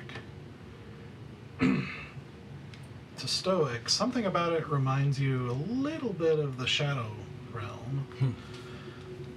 But while the Shadow Realm felt like depressing and like it was suppressing emotion and weighing down on you, something about this just feels vaguely unnatural. The Shadow Realm didn't feel unnatural. It just had its effect on you. It's sort of an elusive feeling, hard to put into words, but it's there. But it's still beautiful. It just feels. Yeah, it's like beautiful in a strange, manufactured? ethereal kind of way. Oh. I would say, but it's just kind of strange and colorless. It's and rocky and you do see some color here and there, but it's just an oddly Bleak. yeah. It's not desolate, but it's bleak. I'm currently in Mazaeus when we met up with Baladin, Yep. so that we could do the. Okay. Well, Baladin lives up to Edrin's description and leads you through deep ravines, in between hills, through paths that are apparently safer. But still, you see strange creatures roaming the land that you've heard about. Tall humanoids with multiple arms prowling the forest at night. bat-like creatures with 4 wings flying high above the canopy of trees you're under. A pack of furless black dogs tearing through a field off in the distance, a couple miles away. The creatures here just aren't natural. They don't feel like anything you've encountered before. And you've even encountered some very dark creatures in the past. They just feel weird. They just don't feel right. But Baladin very calmly and competently calls out stops, signals for quiet, guides you in moving fast and slow, expertly navigating the land and mostly avoiding the strange creatures. Yet as you move stealthily, you do oddly still see farms and ranches functioning. But Ishtiri farms and ranches are guarded by black armored soldiers on horseback, standing with shield and spear, their eyes scanning the horizon. There's a sense that the whole country is always in danger, even in the most mundane everyday lives. But again, thanks to Baladin, you are able to traverse the odd land in relative safety and finally arrive at Soul's March, the site of which is a sight to behold.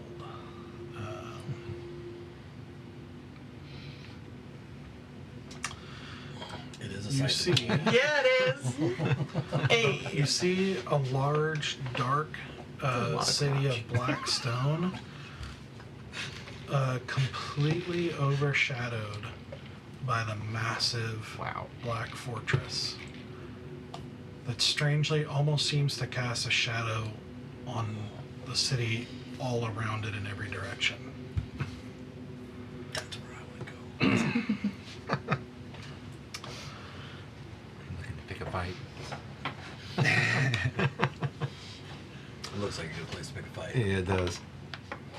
So, as you gain entry to we'll just go there. It's fine. As you gain entry into the city, thanks to Baladin, you travel through the streets, and you see poverty covering a lot of the sort of dark-haired and dark-eyed Ishtiri people. But it's not quite the same as, say, Lyrandil or other parts. You don't really see the quiet, kind of eyes-down fearfulness that you saw in the oppression of Lyrandil. This is a poverty of a different kind, that feels different, a kind that Asura is probably more familiar with. A feeling that the population would tear each other apart if it meant a bit more to eat. There is alertness and assessment and aggression in their eyes as they move around. Their clothes are mostly various shades of gray, adding to the overall colorlessness of the black buildings, and of course the colorlessness of Ishti itself. And their poverty is not complete. There are some who are dressed better, but it's more infrequently, and nowhere near to the degree of lavishness that you've seen in, say, the Petals, or higher circles of Tiratha, or even the Leaf District at times. Wealth here simply means the clothes are not covered in dirt or in some degree of falling apart. And occasionally, you do see black armored soldiers patrolling here and there. And occasionally you see the busy streets stepping to the side and making way for soldiers with pale skin, black armor, and mouths sewn shut, sometimes with other scars and stitches as well. Which are called the Silent, I got you. if it's not frozen. Nope, I got you. Kill technology.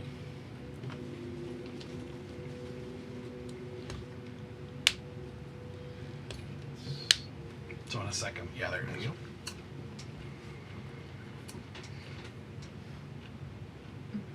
He shaved his head.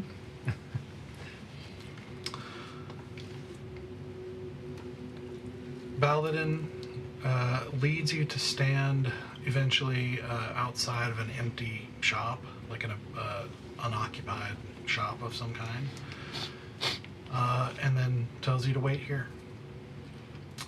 He says he'll be at the Transition, which is the name of the place, the Transition, after his business is concluded, if you need him again. And then he disappears into the river of dark-clothed people. Anything you'd like to do while you stand and wait? I'm just like, I'm trying to look unavailable in regards to like, you knew you couldn't pickpocket someone in Tirata when they had that look of them that like, you touch me and your hand is mine. Mm-hmm. And so I'm giving like that energy of like, you touch me, I get to keep your hand. Okay. To kind of give the like, if anybody's walking by, like because we look very out of place aesthetically, but I want to give them the illusion that like, this is not my first rodeo. Okay, roll an intimidation check. Okay. What's intimidation? Charisma. 14. Okay. There are some people who, kind of avert their gaze looking at you and some who don't. But for the most part, in a crowded street like this, as you guys are kind of standing a little bit out of the way, there's not as much opportunity for pickpocketing or anything like that. And so, at the moment, you're mostly left alone. My shackles are up, and I'm positioning the rest of the party in such a way that like, you don't have part of your body easily accessible to someone to brush by you. Like, I'm just like, stand like this, put this foot forward, like basically you become a very hard target to physically access. And I'm just like slowly adjusting all of you. I'm just standing there trying to look very like, yeah, just Like mannequins. yeah. Just eyes on the crowd. Roll an insight check for me, sir. Okay, I'm not good at insight. That's gonna be a 7. Okay. I told you I'm not good at insight. Yeah. Ishti feels very different from most other cultures you've ever been in. It's really hard. You get this weird feeling about the crowd, but you can't really put your thumb on it. It's like you haven't figured out how to read this crowd yet, like the people. Yeah. It's And just different. they feel very different than Glaive. Oh yeah. Yeah, Glaive almost seems like you kind of find yourself like, this is where she's from? Like, this is Glaive? Like, what? Like, Glaive's energy, it does not match this energy No, at it all. It does not. No, not at all. So now that we're here, what's first on the agenda? We need to try and find out where the entrance is, right? Is that here? I thought that was further along. It was rumored to be here, right? That's why we're here? Mhm. Because it's under... It's under something. Under the Dreadlord's fort. Thank you, yeah. Which is probably that big, scary black building in the distance. Of course it is. That would be our luck. Uh-huh. But he said to wait here.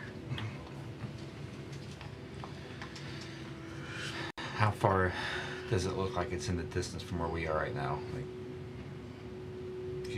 Like a few miles, A few blocks. dozen miles. From here, probably about a mile. Okay, so not too far.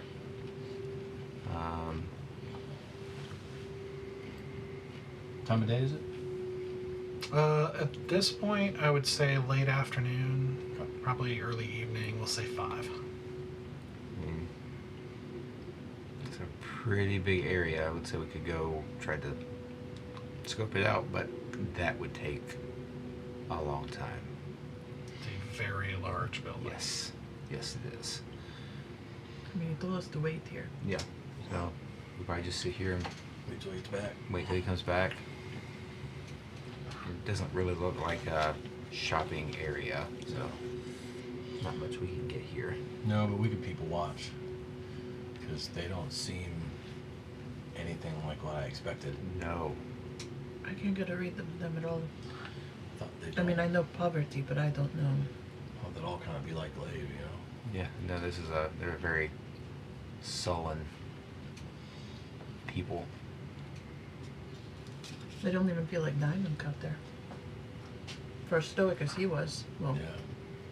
Were they from this city? no. They're from a place that technically is not best friends with this place. That makes sense. I see why.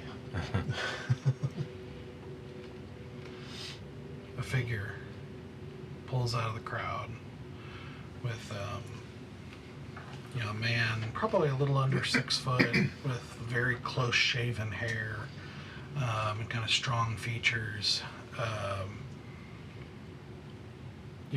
Gives everybody a very quick up and down, and then to you in Thieves' Cant says, "You are the tea merchant? I am? I have been informed of what you require. It is not my place to question, but it is my job to make sure you have all the information. The Dreadlord, no one even knows what he is. But whatever he is, he scares even the powerful. I can personally tell you I have witnessed the power of his elite force, the Silent, sneaking into the fortress itself. It is, it is unlikely that you can do so without crossing them. And possibly drawing the attention of the Dreadlord himself, which would be unwise.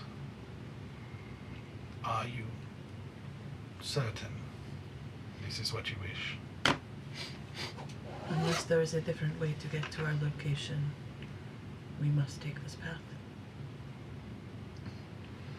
What is your location, if you would like to tell me? Do we know where underneath? There's rumors that it's underneath there somewhere. We need to be underneath.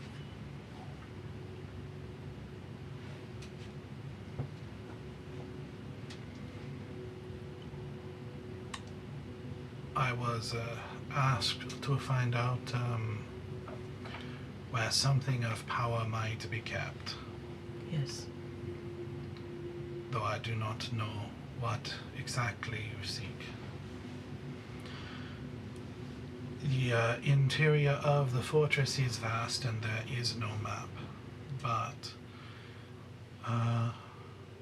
through a servant I was able to discern that there are two possibilities. There is one that is heavily guarded, but we are fairly certain is the Dreadlord's vault, where he keeps whatever he values. The second is another room deep under the fortress that is also guarded. At least the entrance is guarded, right? But not many people go there. We do not care about his treasures. We are merely looking for the entrance. To the second place. If that is only a door with unknown world behind, then yes.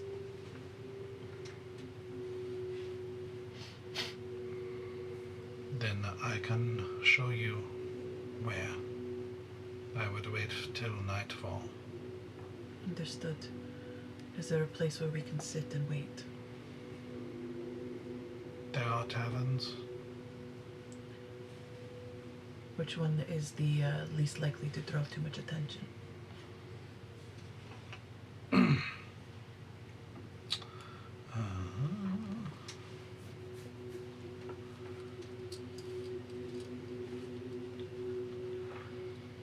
There's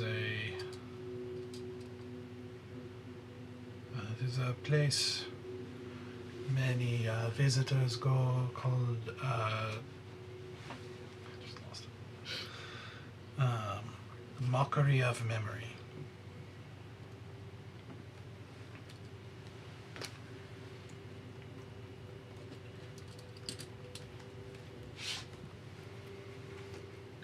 Then we shall see you there. And I will find you again. Thank And you he for turns and disappears into the crowd.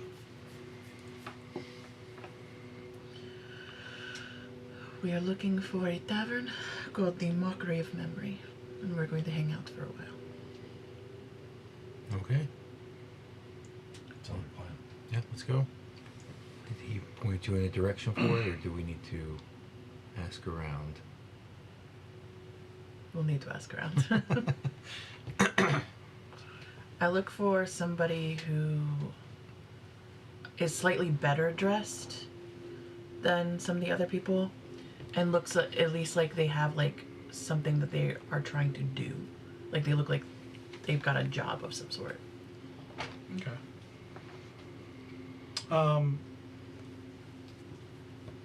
We can fast forward a little bit, Yeah. but it I guess it's worth noting you probably wait for about half an hour before you find somebody like that. There's not a whole lot of like wealthier looking people. There's a lot of people doing things, but there's just not a whole lot of wealth here apparently.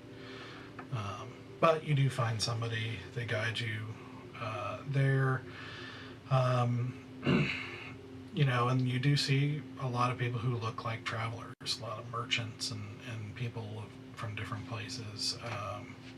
Though not as many as you might anticipate. You know, the room is maybe half full for an evening. That's unusual. At least for the taverns you've been in before, it's typically pretty full in the evening. But this one is just, you know, and I would say while you sit there and listen, I'll go ahead and give it to you that you do overhear some merchants basically complaining and commenting about how weird that is. And you just basically get the impression that there's not a ton of merchants willing to brave Ishti itself and the creatures out there and everything. And the Dreadlord himself is not, he doesn't close off trade, but he's also not bending over backwards to grow trade like most leaders do. And so it's sort of this mix of people who have more than like unusually lucrative prospects or unusually risk embracing to come here. But it's just not the normal merchant flow that you saw. Even Fort Relica for Lyrandil had a lot more traveling and business being done and travelers than here. And so just an eerie place that a lot of people won't come to unless they have a kind of a sure thing or some real reason to be there. But eventually you do wait, and that individual shows up again and says, "Are you ready?" I guess so. Yes. All right. So you head out into the night, probably about 10 o'clock at this point at night, I guess. You make your way through the dark streets that are dramatically less populated now. To be fair, most cities are not very populated at night, with the exception of the Petals, which stayed busy. But most cities don't do a whole lot at night. I mean, it's dangerous for horses and things like that. But this is even less so. And there are just not many people moving about. He basically instructs you to just keep your head down, keep moving forward. And you keep moving as the kind of growing shadow in the stars that is the Dreadlord's fortress grows. at one point, as you travel, he does pull you guys to the side quickly, like basically into an alleyway, and says, "Shh," and looks. And if I'll just assume one of you takes a look, because I'm sure you would. You look, and down the street, you don't see anybody on this street, but down the street, kind of crossing the path, you see a black, vaguely humanoid figure, but extremely thin, that's probably 25 feet tall, with these tall, they're horns, but they're not like horns like a devil or a demon. They're something else, and almost seems to be faceless, or maybe they're so dark you can't see in nighttime. And it just sort of moves, and you don't really hear anything from it, but it just sort of looks around and then moves out of sight down the road. Yeah. That's creepy. So we're at Eldritch Ward now. Great. Cool. Love that for us. So, you keep moving. So,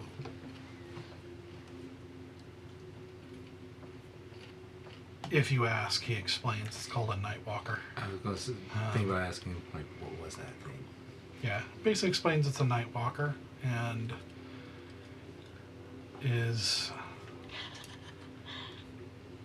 if he basically describes it as something they wander the streets here occasionally, and you absolutely should not be anywhere near them. They are let me see. They're not good. Yeah. Yeah, We don't wanna fight 'em? We don't. he describes them as definitely like more powerful than like an adult dragon. Okay. They are Listen, they are not something you want to mess with. Doesn't sound like it. They're just in the streets. Yeah. Yeah. The heck? Just wandering around. Yeah. Get out of here. Yep. So you Does it start to sound get like an they're? idea of Can we why ask there's if not they're many like? people on the streets. Are they natural to ish? Like, have they been here a long time, or is this something because of the planes it's giving. being? They have Oh, been in yeah, yeah. Ishti, but they did not come into the streets until the Dreadlord Yeah. came. It's giving Pan's Labyrinth. The image is definitely giving Pan's Labyrinth. So we got a Del Toro thing going on. Yeah, now. yeah, we've got a Del Toro thing going on. Oh no! Get out of here! Yeah. What's that little guy? That's human. That's a human. Oh, Yeah, that's outside. You'd be like, I'm a little ant. you'd be I like, love that. What's that little guy? The human. you'd be like up with his big toe, just like. Pay attention. Wait, don't. Never mind. Really good at giving him like a slightly irritated like. Yeah. Yeah. Yeah. Dang. He says all sorts of nightmares walk the land now that he has come. And it is not the worst in the land. Keep moving. Yes, sir. I will do that. So, Pass without a trace. okay. Let's do it. Yeah, roll a stealth check. That's plus 10, right? Yep. Plus 10.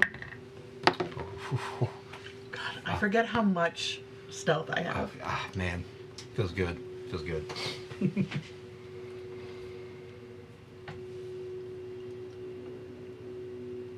Mine's a 40. So. Oh, Nice. 39. 33. New Valen. 17. New Valen, new skills. Yep.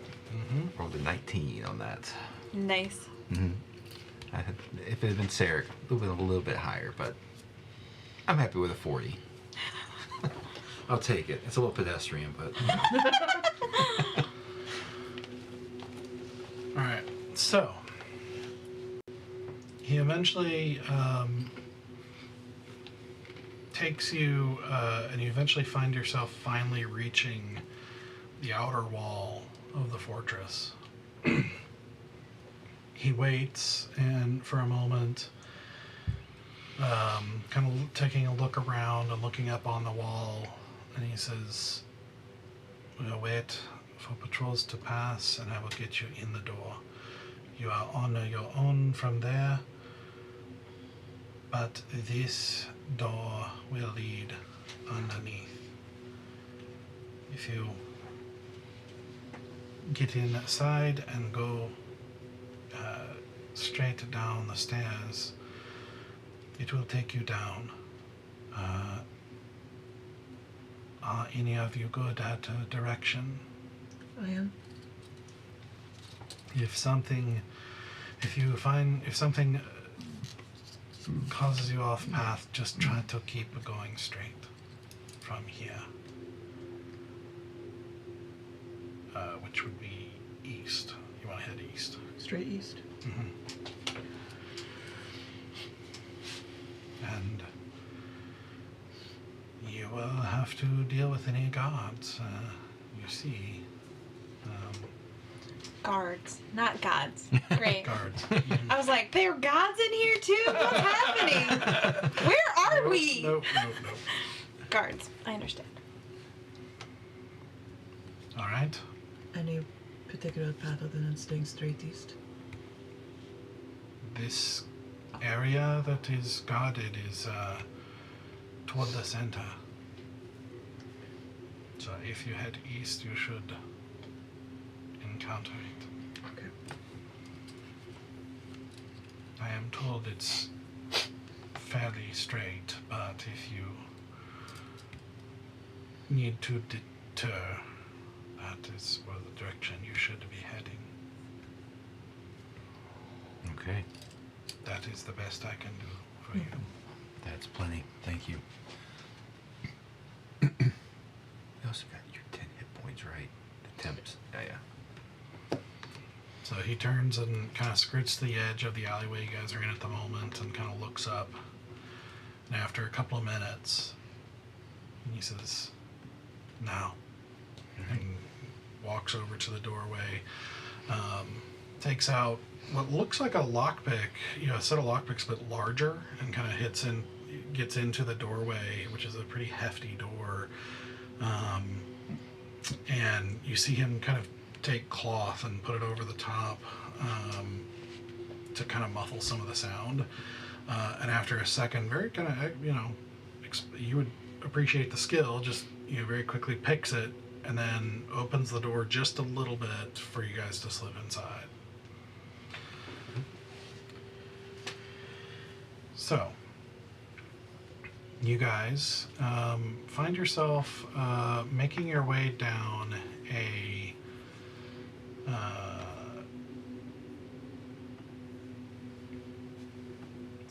stone hallway of sorts that is actually open at the top. I mean, you're still kind of outside, but it's like built.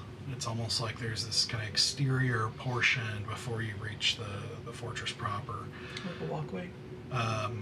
Yeah, sort of. But you look and there are doors kind of branching off as you go that also are built out, and it's like this building without a roof almost, like without, kind of surrounding the fortress itself.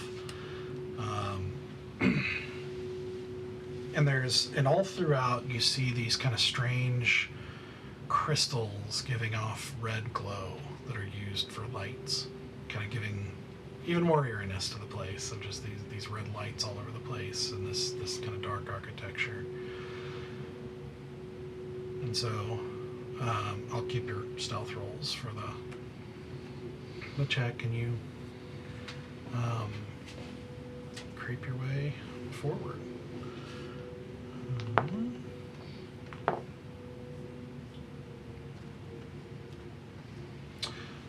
So as you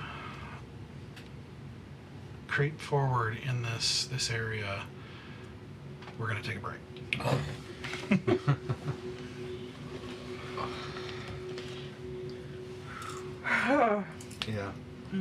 It's That creepy. That was big. That was a big Well, first half. okay, I'm still sitting with a lot of like, I don't know what to do with this. Yeah. I don't blame you. That was a pretty big backstory drop right there. Lord, Unbeknownst to you. I'm backstory gonna, drop. yeah. I said I don't really know anything about Asura other than these like half dozen pieces of information.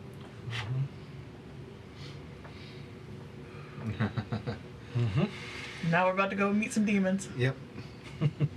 Just another Sunday night, you know. It's fine. All right. I apologize for all the ringing. It was like my iPad That's just okay. going crazy, and I couldn't change the volume. It wasn't letting me. I couldn't even Listen, turn it off. And It I was got like, scared for me. It was nervous for me. Uh-huh. Thank you, iPad, for keeping me safe. Nervous ringing breaking from the, other. the mood a little bit. Yeah. All right. Well, we will be back in about 10 minutes to continue on. Right back.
welcome back.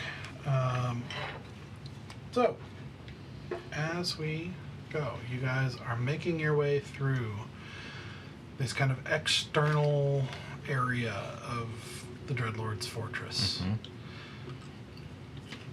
So, as you make your way forward, you know, just seeing all this eerie light and seeing, you know, lots of stonework, lots of complex construction. You can't help but think it's like a pretty impressive feat. You know, like just how big this thing is and how, when you're up close, how detailed it actually all is. It's pretty impressive as an accomplishment. And I need you guys to roll initiative. Oh no. Jump right on into it. Why? Okay. First time getting to run Valen through now. Oh yeah. Yeah, new Valen. Ooh. Yeah. Oh, you can add that to the campaign too. When you get a second. Hmm? He's not on the campaign. You Oh, just okay. add him to the campaign. So Ah, got it. no rush. Okay.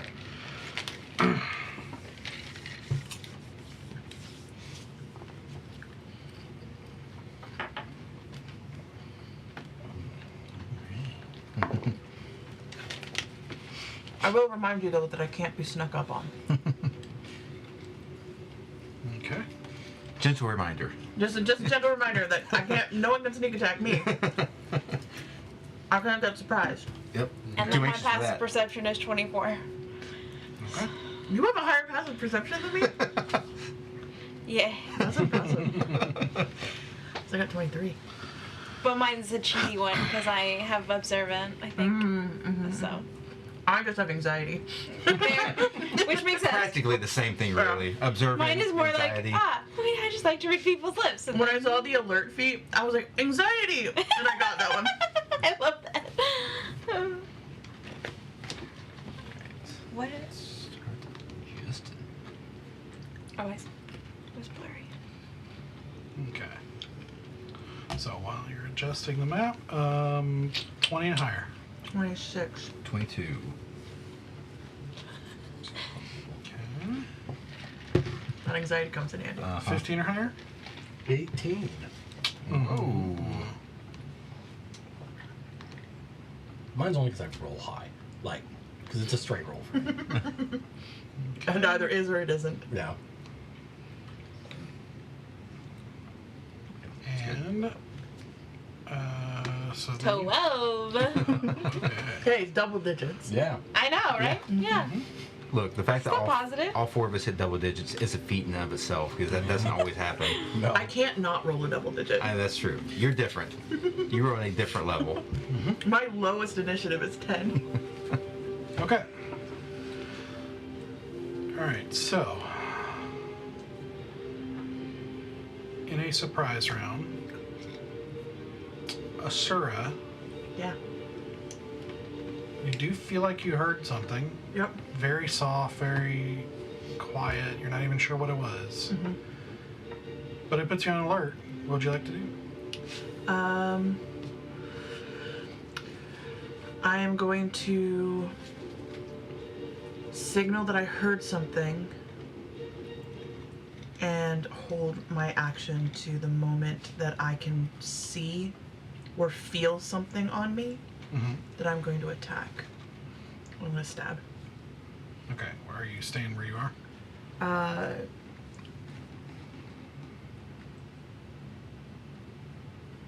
Yeah, I'm going to stay where I am and just basically like just prep and ready for something. The minute I see something, I'm ready to go. Okay.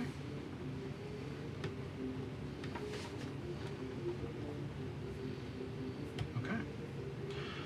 So, this is a surprise round. Mm-hmm.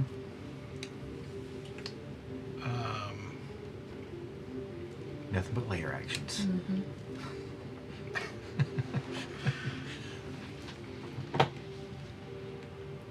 Okay, let's see.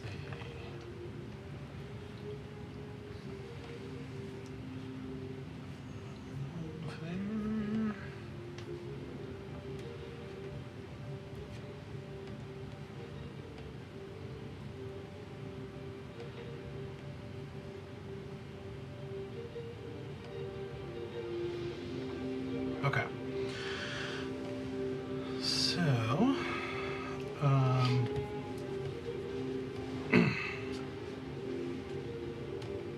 So first up,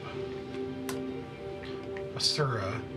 As you guys are walking, you hear this, and you like whip out your weapon and alert just in time to see a form suddenly come out of invisibility right next to you and swinging a sword at you. One of the silent. So go ahead and roll your attack. Okay, I'm using my life Caesar dagger. The new one that I And got. he is. To clarify, he is beside you, but like behind, so he's not in melee with anybody else. So there's no advantage or partner help. Okay. I'm trying to get him on the right. Then I'm going to not use the dagger. I'll use my There we go. my blade of transference instead. Okay. So since they're both accessible to draw, that's going to be a dirty 20 to hit. Yes. So that's going to just be. We're at that level now where I wait on bated breath whether 20 hits or not. It's like, wait. That's going to be a 10 damage, and I'm going to use one of the charges. So now if he attacks me back, we're splitting the damage. Okay.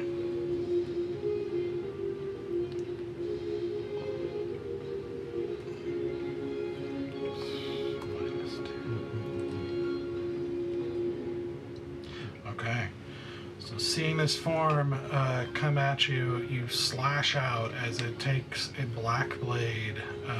You get a slash in on him as his blade comes down on you.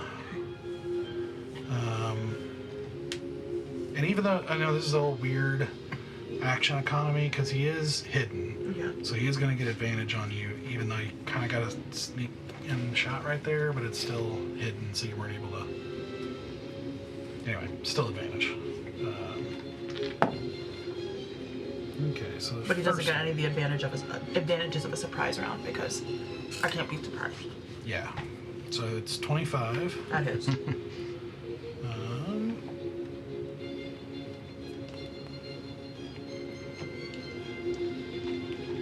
It's long served music. So you take 6 piercing damage. Half. Uh-huh.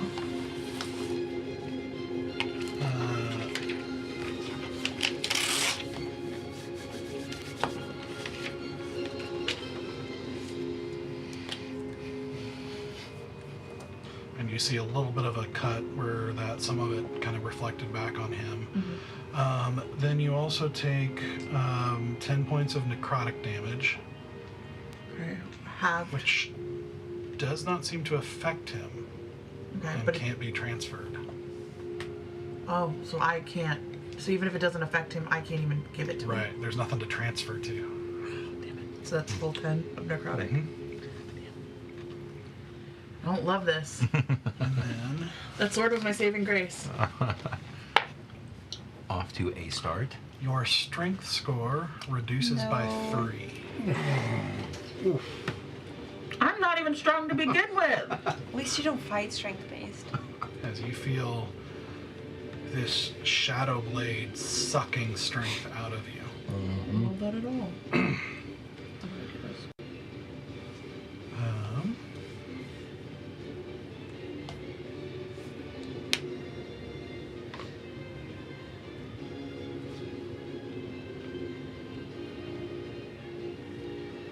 You showed me this before. How do I temporarily change this? I think Oh, wait. you click on, if you click on,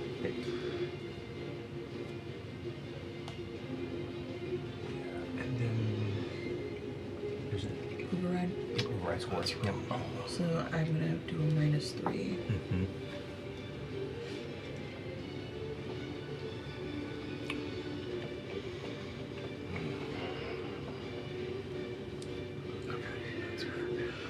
okay.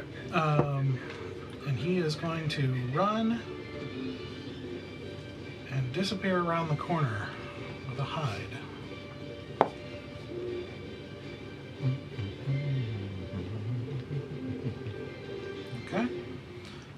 Next, I will say Adelita. Same thing happens to you, though you don't have a prepared action, so... And I can't react because I'm surprised, right? right. Okay. Nobody likes surprise. I have no AC, so you hit me no matter what. What do you mean you have no AC? Oh, sorry. He got 2 attacks. I didn't even do the second attack on you. You get attacked again. Well, I'm gonna uncanny dodge whatever comes out in the second time. Okay, so that's 20 to hit. Uh-huh. Okay, then 6, 10 piercing, so 5.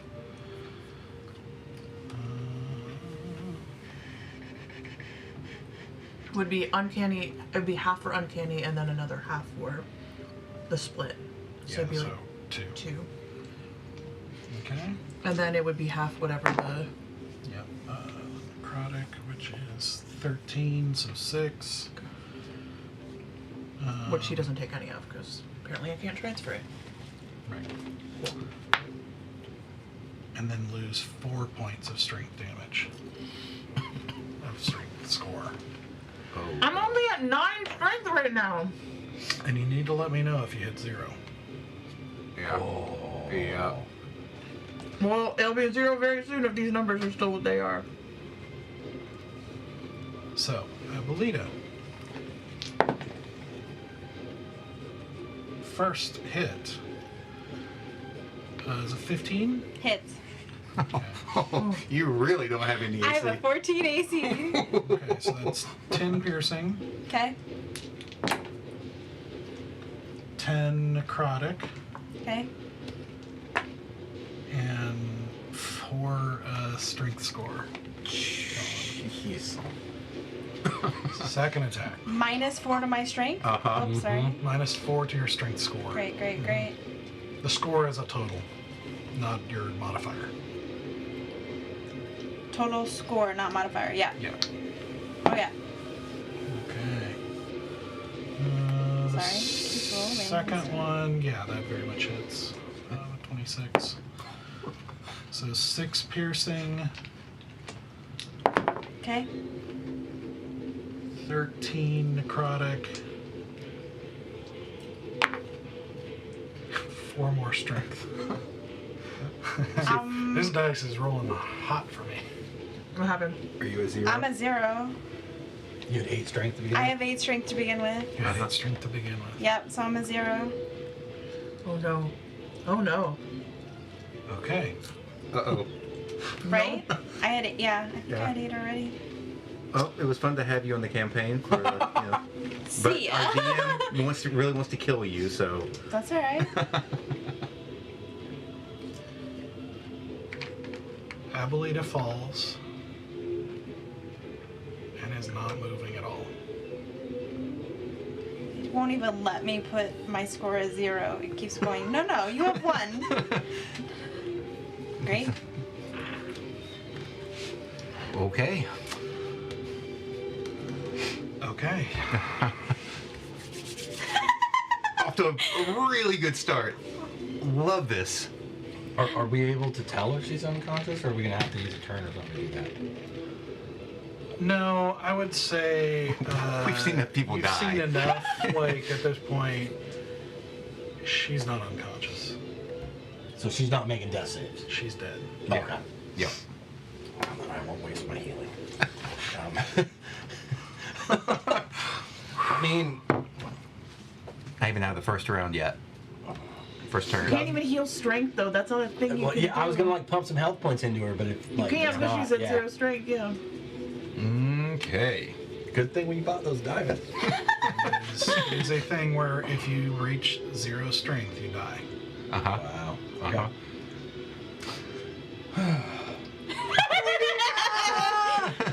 You rolled nice. That's great. I'm dead. What's fun is like none of us are like fighters or anything that has high We don't have strength. any strength. Yeah, I am the most swole of us all, and it's only 16 is pretty good. So So I'm 13. yeah, I was a 12. yeah. So I'm going to try to take some hits. So, as that happens,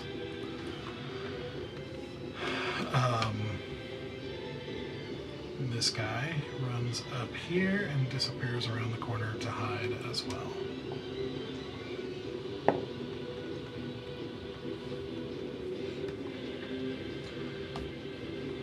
Asura, Yeah. you're up. Fuck me. Actual start of the round. Oh god. I look at Abuelita knowing damn well I can't do jack shit for her. And I need to make sure that we can clear to potentially save her life. I'm gonna come up here to this side. Can I see him at that angle? Roll a perception check.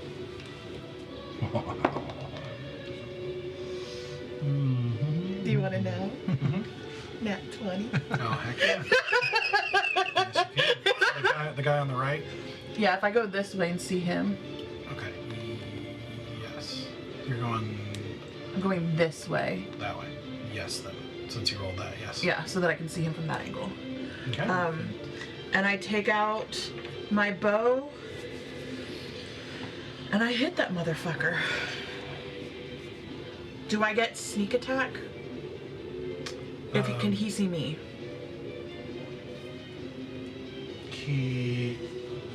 You're trying to hide right now? Yeah. Roll a stealth check. And we'll see. That's gonna be a 20. Roll up. Stealth is plus 14. That's gonna be a 28. Okay. 27. Barely getting in that advantage. Alright, so that's gonna be with my bow. What's my bow again? That's gonna be a 19 to hit. Yep. Great. Then plus sneak attack, which is plus 7 at this point. 76. Okay. 6 and 3 is 18. 19, 20, 21, 22, 23, 24. Wait, 25, 26, 27. did I have you sign my book? Nope. 23, Nope. But I would have done that over the 10 days, but no, we're not going to retcon that. Another trauma for Yeah. your story. I'm gonna roll a new character, baby. 36. Let's go. 36 points? Okay. Yeah. Okay. And this is with your regular bow? This is my bow, yeah. Elven cedar bow? Yeah. Okay. 36. You see it hit him, but it doesn't sink quite as deeply as you think it should. Seems to have resistance to that. Really should have grabbed that bow, that fancy bow. I really should have. And then I basically tuck further into this spot. So that I basically, like, if he tries to come and look at me, I've got at least some sort of coverage. Okay. Okay. Valen? Yeah, so I'm going to run in the direction I saw the first one run. Okay. Because I didn't see him, I saw them run that way, right? Even though I didn't. Well, you saw I me can't- shoot at something around that corner. That's too. true. Yep. So you're just running around the corner? Yep. Yeah. Yeah. I'm gonna say when you get that close, you're gonna see him. Yep. I'm going to be in fighting range for the first time in a very long time because that is not Sarek's thing. And you All got right. some new toys to. Yeah. Well, I feel like we're going to break out a little bit of the old stuff too, but let us start off with a swing with the. Is that Acheron blade? Acheron blade? Wherever you gave me, I don't know how to pronounce it. I think Acheron. Acheron? Okay. Yeah, we're going to take a swing with that. It's 23 to hit. Yeah. And I will Yeah, Acheron blade. go ahead and fill it with unsettling dread to use the disheartening strike. So the next attack, or next, it has disadvantage on the next saving throw it makes before the end of my next turn. So let's see. This is a disheartening strike. Yep, disheartening strike. So this is a 1d8. Okay. It does 10 points of damage. The disheartening part does not seem to have any effect. Dang it. You cannot. It's immune to frighten. Cool. Cool. Yeah, in fact, as you are getting this close to this, you fought a lot of people, like over time. A lot of monsters, a lot of people, and things like this.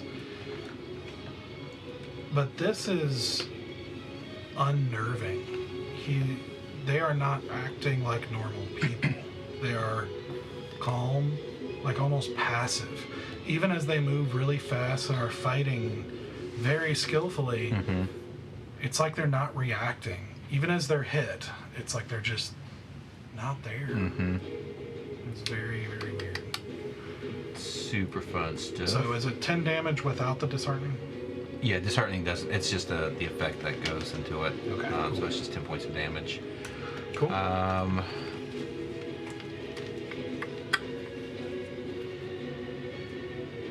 Yeah, I recall that. So let's do this for the next hit.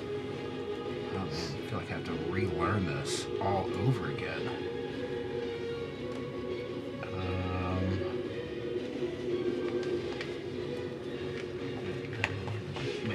Cool. So I'm going to swing again. Same thing. That's a 19 to hit. Yes. Okay. I will go ahead and I will go ahead and do stunning strike this time. So spend a key point to do stunning strike. It's a Constitution saving throw of 18. Okay. Another D8. There we go. Constitutions. And this is to stun. Is that Yep, right? to stun. Okay. Fail. Sweet. So he is now stunned until my next turn. Okay. And bonus action. Oh, I didn't even think of a word.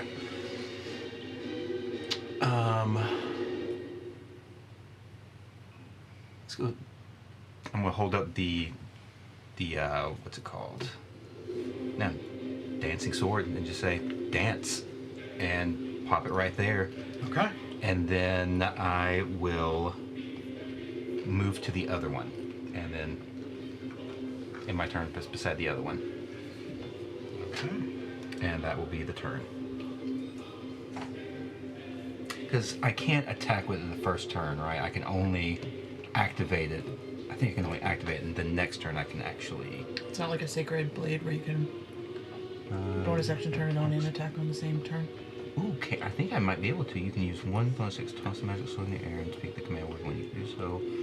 The sword begins to hover and attacks one creature. I think I can actually attack on the first turn with it. Can you? Yeah, I think so. Okay. That's the way I'm reading it. So yeah, let's go ahead and attack then. I think it has the same wording as that cleric, like phantom blade thing. Another 19.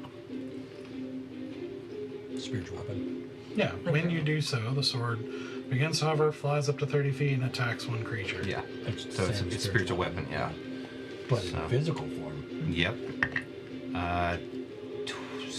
11 points of damage. Okay.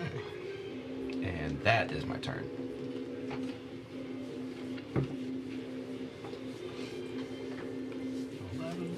Got it. Who did you attack with your sacred blade?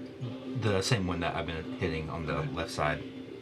Are you staying with him on that side, or are you going? No, I'm moving to the other one Okay. because I wanted to be focused on me. You're moving to the other one? Moving to the other one. With we're trying to get a attack. He's stunned. Okay. Yep. I'll go beat him up. Well, I'm hoping you'll do something else, but you're the only one that can actually do it. I'm not gonna do it in midst of battle though. All right. How long does it take? A minute? Well, I have to get to you within a minute of you dying. Uh-huh. Yeah. We're on 6 seconds right now. Let me look. Yeah. Is it instantaneous? Hold on. Is it one Yeah. action? I mean, it takes one action to do it. And it is instantaneous. Yeah. I guess I could do it mid-battle. What I was wanting to do was to try to get both of them stunned, but there wasn't really an easy way to do that. And that way we had basically a free round to just... No, because you only have one bonus action. Yeah. Yeah, fine. I really wanted to go with Smash Spades. You don't have to. Whatever he would do is fine.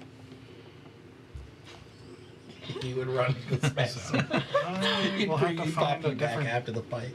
I already know what he'd do. I'll have to find a different token for you later, but I'm going to use Zenoa's old one here. But that's only because I didn't realize Put it right there. it was Is that good? instantaneous. Yep, that Yeah. works. You know what I mean? I'm used to whatever the other one is. Okay, so what are you doing? Oh, being a good boy. Do what he would do. That's Yeah. fine. Now that I've read it, that's Danny's fault. Stoic would have known how Revivify works. Uh-huh. Danny doesn't. Also, he's being less impulsive than he used to be. I'm trying. I'm trying. So I'm gonna turn around and I'm gonna place my hands on Arita, and I'm going to Put that just diamond cast out it. there and, yeah. That's it, right? I feel the diamond disintegrate in my pocket. So, okay, so, well, do you have a diamond? I do. I have two. You have two? Yeah. Not the two she got. We picked them up for him. And She gave gave them. I left it on a She note left for me a him. note. She Yeah. gave it to me. Okay. So and I gave it in to my her. inventory. Yeah. Okay. It's already in his Specifically for inventory. him, because it doesn't. Yeah. Nobody else That's can great. get I don't it. need it. You got the diamond dust is what you I were have using. diamond Yeah. dust. That's what I put in my inventory. Yep. Okay.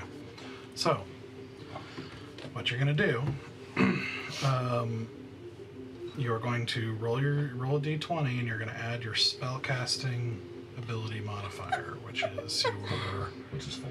4. So roll a d20 and add 4, and the DC is 10. God, I want to make you roll for yourself. Hold on.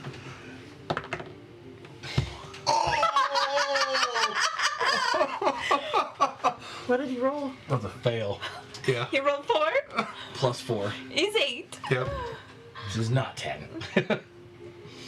And that's like, you can't cast that again. It's because Stoic doesn't actually want to use the spell. That's why. Bad karma. So Oh. I don't like this! I tried. Oh, man. you reach out with your power in that brief moment, trying to reach out to her soul, reaching out with this power to try to bring it back, but you can feel it departing. You know that this type of resurrection is not going to work. You would need a similar type of spell that's longer than an action to try again. Which I don't have. Uh-huh. Oh. I'm gonna miss you. I don't like this! Oh. Oh, man. He sheds a single tear. And, and then he goes, "Come on, sunshine!" And he turns around and starts to run towards the bad guys with his hovering shield. I got nothing. Yeah. That's me, right? I can go home. Well, oblivious to the moment that just happened, and you're like, oh, all right, I got it. I'm with you. I know he was gonna talk, because I can't say his name without that activating, right? Well, you have to activate him for it to work, yeah. Yeah. Okay. Sun shines up, floating with me as I take my golden sword Okay. that's glowing, and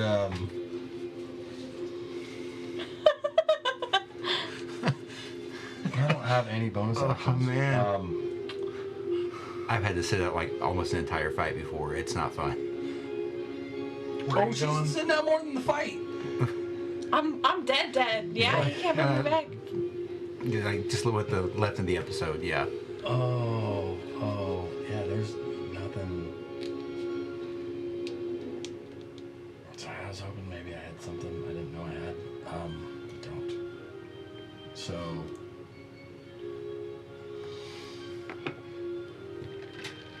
Is that a bonus action?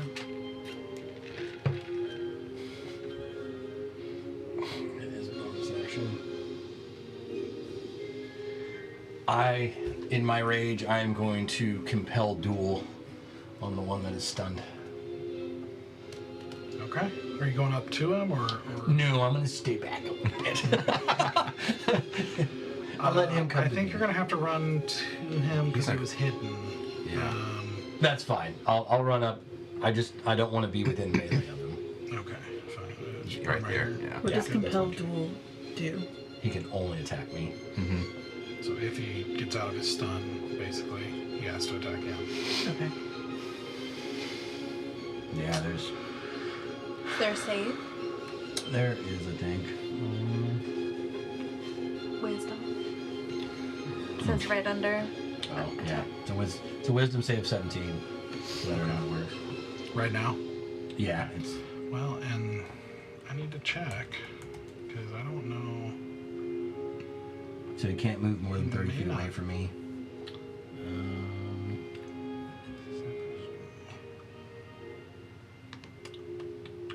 No, he still does that. Okay. It's a wisdom save? Yeah. Okay. Of 17. 17. Thank you. So you can attack creatures other than me. Total 20. He saved. He rolled a 19. That's fine, because so even on a fail, you still have disadvantage to creatures other than me, but you are not locked within a 30-foot range of me. I mean, Okay. save. On a very success on a failed save, you would not be able to move more than 30 feet away from me and Gotcha. have a disadvantage. Okay. But on a success, he just gets disadvantage on trying to attack anybody else. Yep. Okay. And there's no, like, if they're immune to or anything like that? Not that I see. Okay. The spell ends. But the spell ends if I attack a different creature. Okay. Sounds good.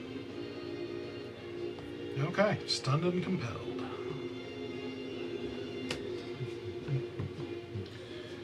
And that ends Like my a turn. teenage girl at a Taylor Swift concert.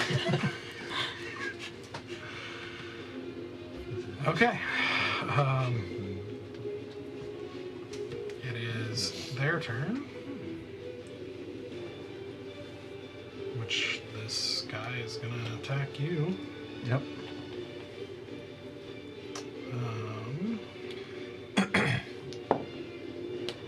First attack is a 15. That misses. Second attack is a 24. Just hits. And Well, then not she shows just up in hits, but spiritual yeah. form. Yeah, like. Alright, so 9 CR. piercing. They did it. I mean, Oh, I have a necklace that says if I drop to 0 hit points, 13. I pop back to life. I had a death ward on me, right? 13 necrotic. Okay. And then 1 strength point. All right. So took 21 damage and That poor four. You attack with dex, right? Or do you attack with strength? Dex. Yeah. It's so pretty. I know it's my favorite rolling so well earlier too. No, it doesn't work. Ah, crap. You got a backup character already? No, I'm gonna plan one though. Okay. Something cool. And then the other guy, does he roll at the end of his turn, beginning of his turn for the stun? Ooh, I think it's Yeah, just you at the said end at of the end my of your turn. turn. Let me double check that, but I think it's the end of my turn. When you to the end of your next turn. Yeah, target's stunned until the end of your next turn. Okay. So it's just stunned until the end of my turn comes around. Okay. This is 15.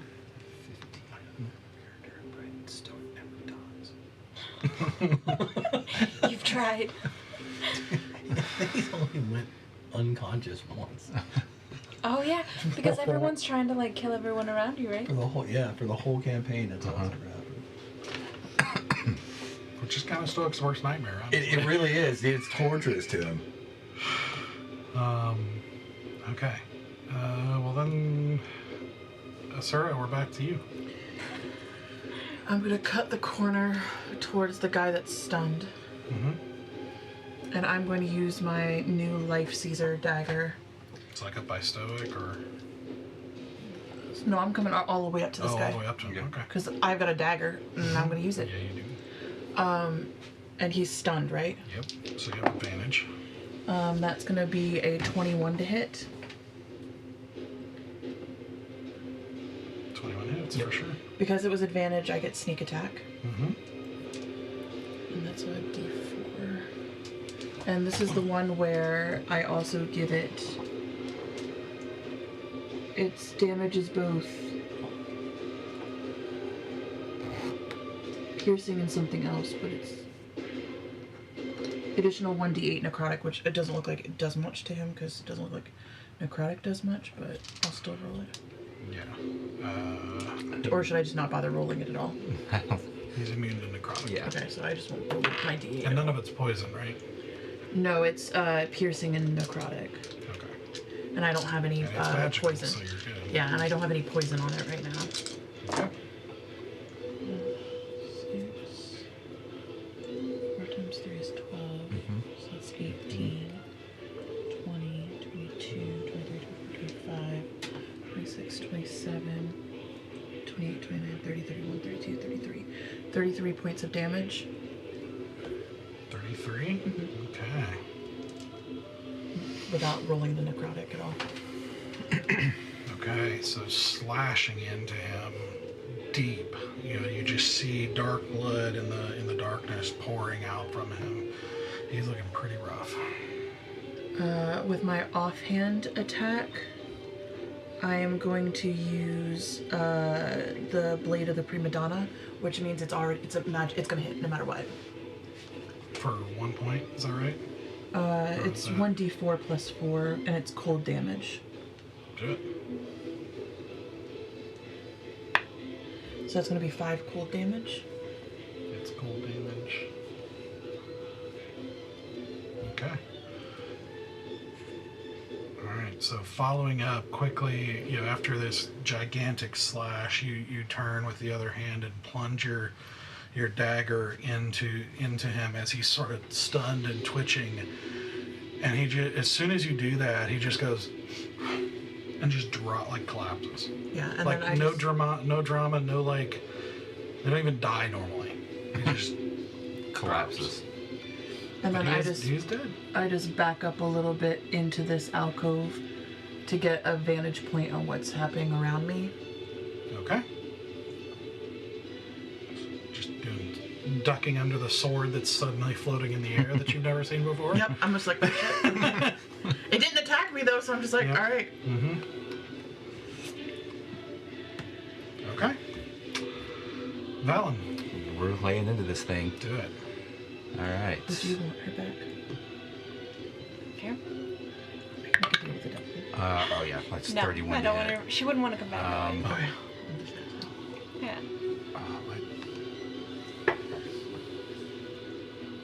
See what else I can do. No, all right. Yeah, let me go ahead and roll the damage. That's 11 points of damage, and let's go ahead and go for a stunning strike. So, con save of 18. Okay. Fail. Sweet. Man. So next attack is at advantage. Doing the same thing. 21 to hit. And so let's go ahead and 10 points of damage. 10. Yep. Burns And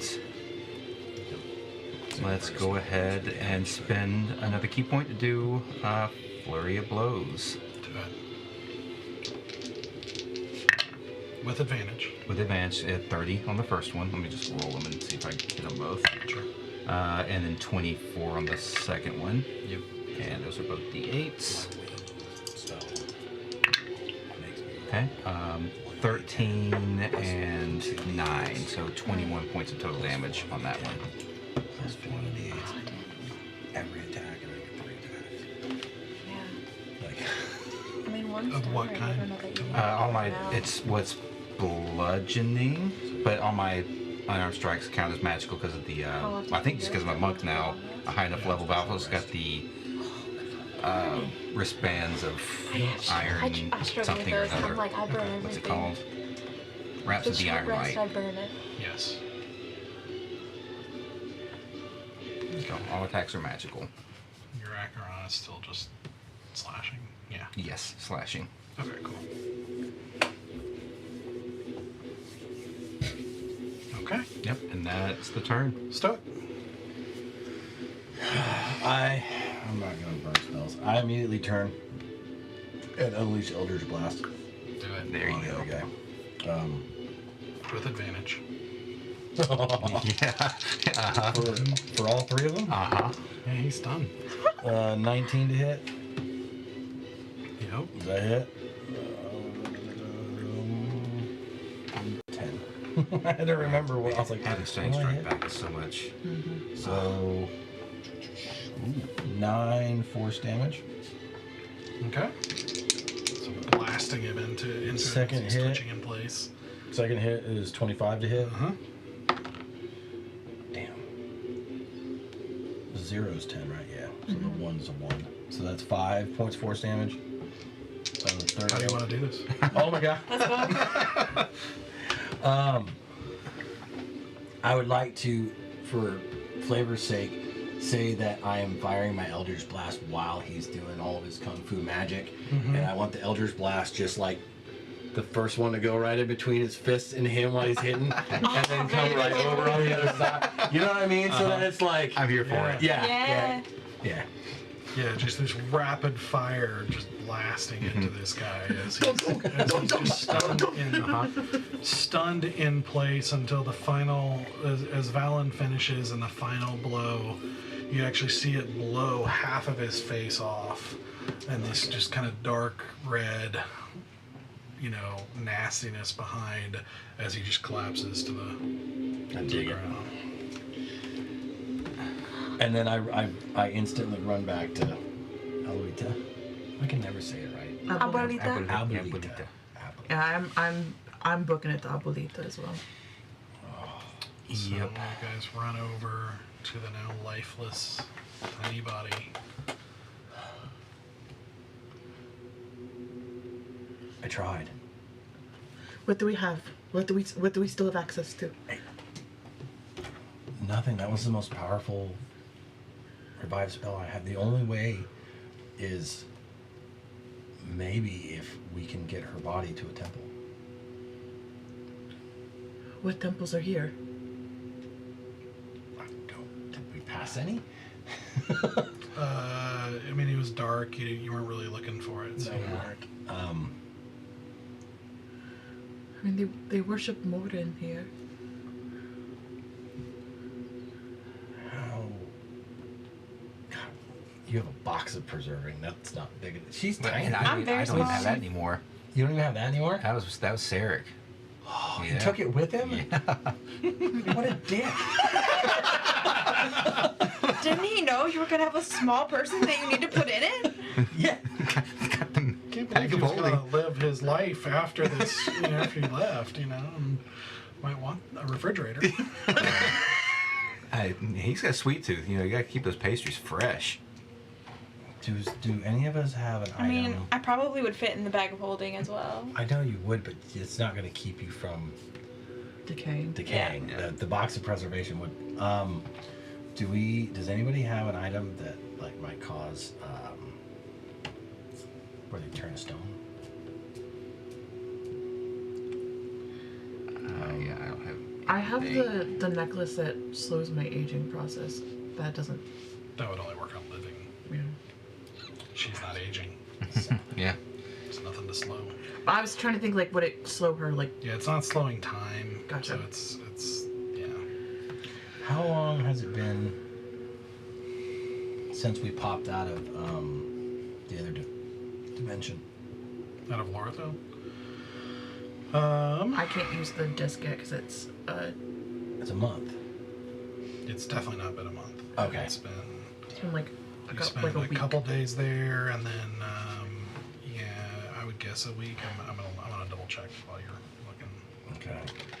Because I was wondering if I message them and then we send her back, they may be able to.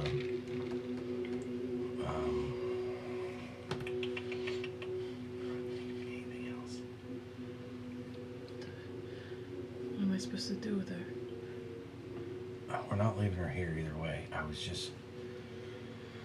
I don't know who to call for help. We are the help. It's about 12 days since you left. That's not what I said. We got like 2 weeks. Okay.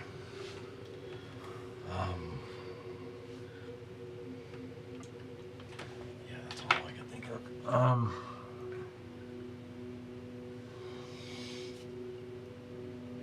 think that we have two options here. Either we push forward with this three of us, or we take her and we go see if we can find someone in this strange city that might be able to do something.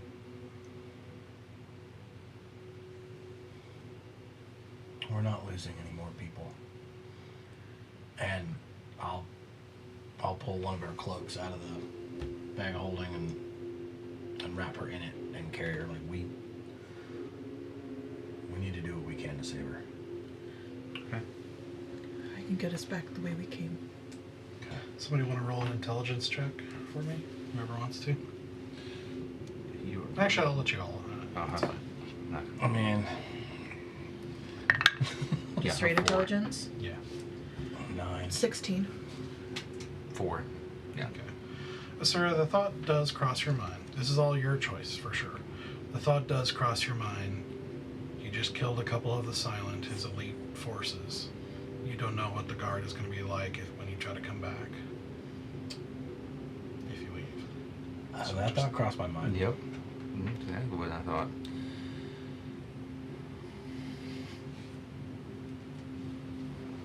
Do we try to find help further in, or do we try to find help further out?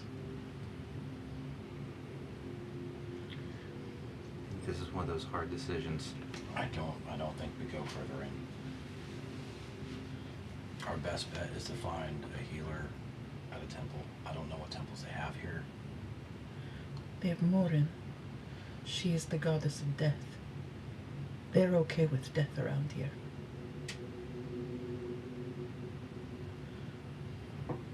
I was a cleric. Do I know anything about the clerics of Morin? Would I know if they were... Roll a religion check.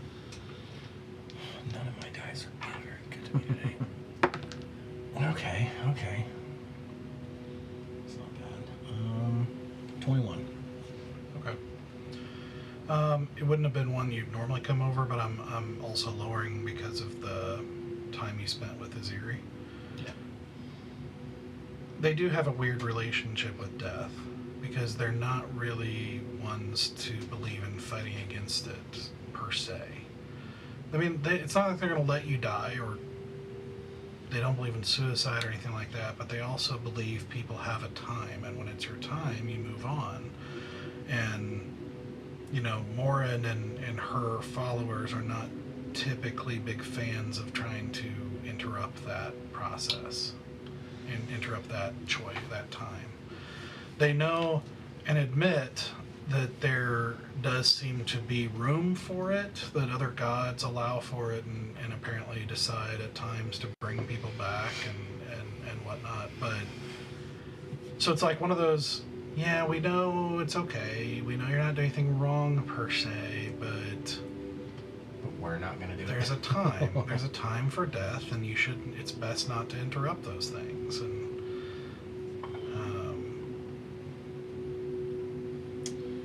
they just don't view it as that bad. Yeah. We can try a temple of Morin, but I'm just hoping there's another religion in this town. Not anything close to this place. And not one we're going to find in time. We risk either way, but I don't know if we get a second chance back through here. And did Did our contact say there were only 2 guards that were guarding the door? There was no number. Oh, you just said guards. There's guards protecting the entrance and there's guards protecting the vault. I'm gonna go look through the door and see what's over there. And I'm gonna actually walk over to the door, the doorway, and just see what I can see. Yeah, I mean, inside it's fairly dark, more of those red crystals kind of lighting the way, and you just see a very, very long hallway. And you do see some other, immediate to the right and left halls that kind of branch off to the right and left. But it seems fairly empty at the moment, and just a very long, dark hallway going straight in. I mean, if we continue with this mission, our next stop is the Abyss, is it not? Mm-hmm.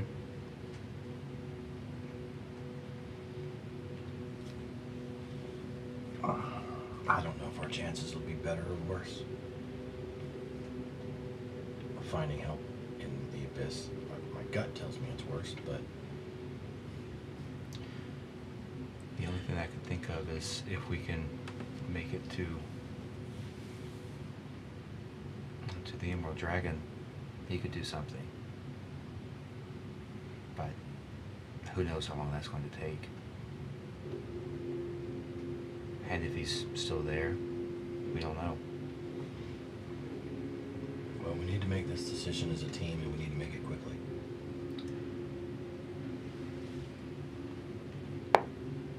Push forward.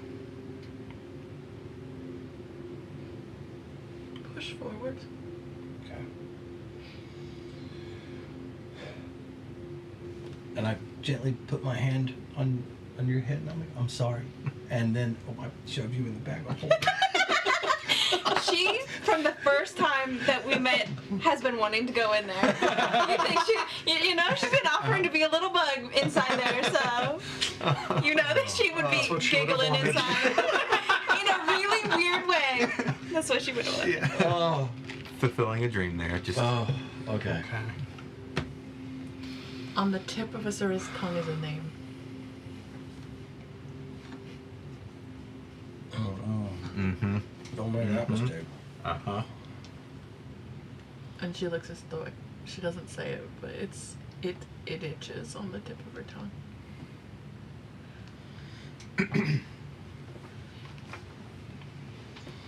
Start walking forward through the next room. I'm now on like DEFCON, like Yeah. I am so high on alert. Like at any breathing, I'm just like not fucking around. So roll a perception check and roll a stealth check without the without the +10. Is that everybody? Yes. Okay. Unless you Perception. just want to walk normally. No, I'm not still. That's cocked. God, yeah. I want it to be the 16. Perception so is bad. 30, You know. Okay. and then stealth is I got an 18 for stealth. It's only for 1 minute. 31 for stealth. Okay. So I got a +14. And your Yeah, stealth. my 18. The dice give the dice 14 take it for away. stealth and 15 for perception. Okay. Well, I was debating on casting I'll Ghost go ahead and roll Gaze perception to as see if well. that Why would not? help, but That's a natural 1 for perception, so I am not perceiving anything right now. Okay. So, with heavy hearts, you push on into the Dreadlord's fortress. You walk into echoing, large stone dark halls of that kind of same level of unusual level of detail, craftsmanship. But again, it's kind of hard to fathom how big this place is. And you just keep walking. It seems like endless. One of those things where your mind plays tricks on you. You almost think, is this magic? Are we walking through another set of endless rooms? Like, does this hallway end?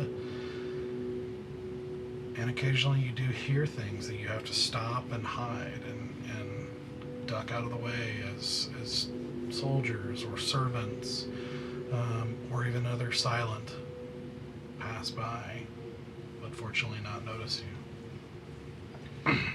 There's even a time where you have to duck out of the way, and high up in the vaulted ceiling of the hallway in the dark where the red light doesn't reach, you hear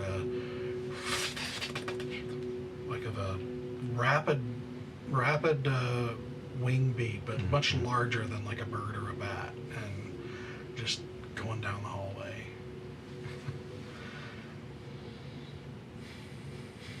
And it's you've been in scary places before, but there's also an emptiness to this place that's just odd. It's unnerving in its own way. Just how hollow and empty everything is, with the occasional danger. And so it's a very odd kind of cognitive experience to walk down this place. And as you walk, there's also this kind of growing... It's like a feeling that each of you feels, like a passing thought at first, and then you just sort of kind of find yourself thinking about it a little bit more as you keep walking in, of like, just an awareness of like, the Dreadlord is like here, above us theoretically somewhere. And you just kind of keep thinking about that, and you just find yourself thinking about that more as time goes on. Just this awareness of how close you are to the Dreadlord himself, and not understanding what he is, and nobody seems to know what he is, but he's conquered a nation and nobody can cross him. But you plow forward. Slowly, stealthily, carefully, you make your way forward. And eventually, you reach after walking for probably an hour down this same hallway, you finally find a place where it tees, or sort of tees. You think it's a T intersection, but then as you look, you actually see it kind of curves around as you go, and to the left you actually see a door with a couple more silent, just standing guard. What would you like to do? What do we see to the right? It just curves to the right at the same kind of angle as the left. But there's no door, it just keeps going. Not to the right.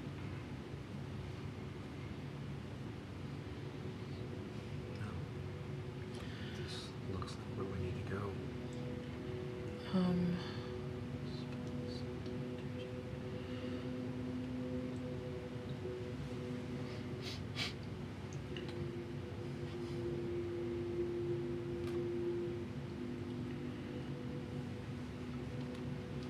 I would like to cast Thaumaturgy at the very end of my sightline on the right side. Mm-hmm.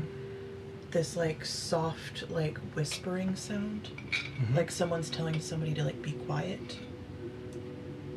Okay. What's the range on that? 30 feet. 30 feet. Okay. And it's a visual, so long as I can see as far as that edge goes. Okay. Basically, I'm trying to get as far to that curve visually as I can, and just cast the sound of like somebody like whispering someone to be quiet. Okay.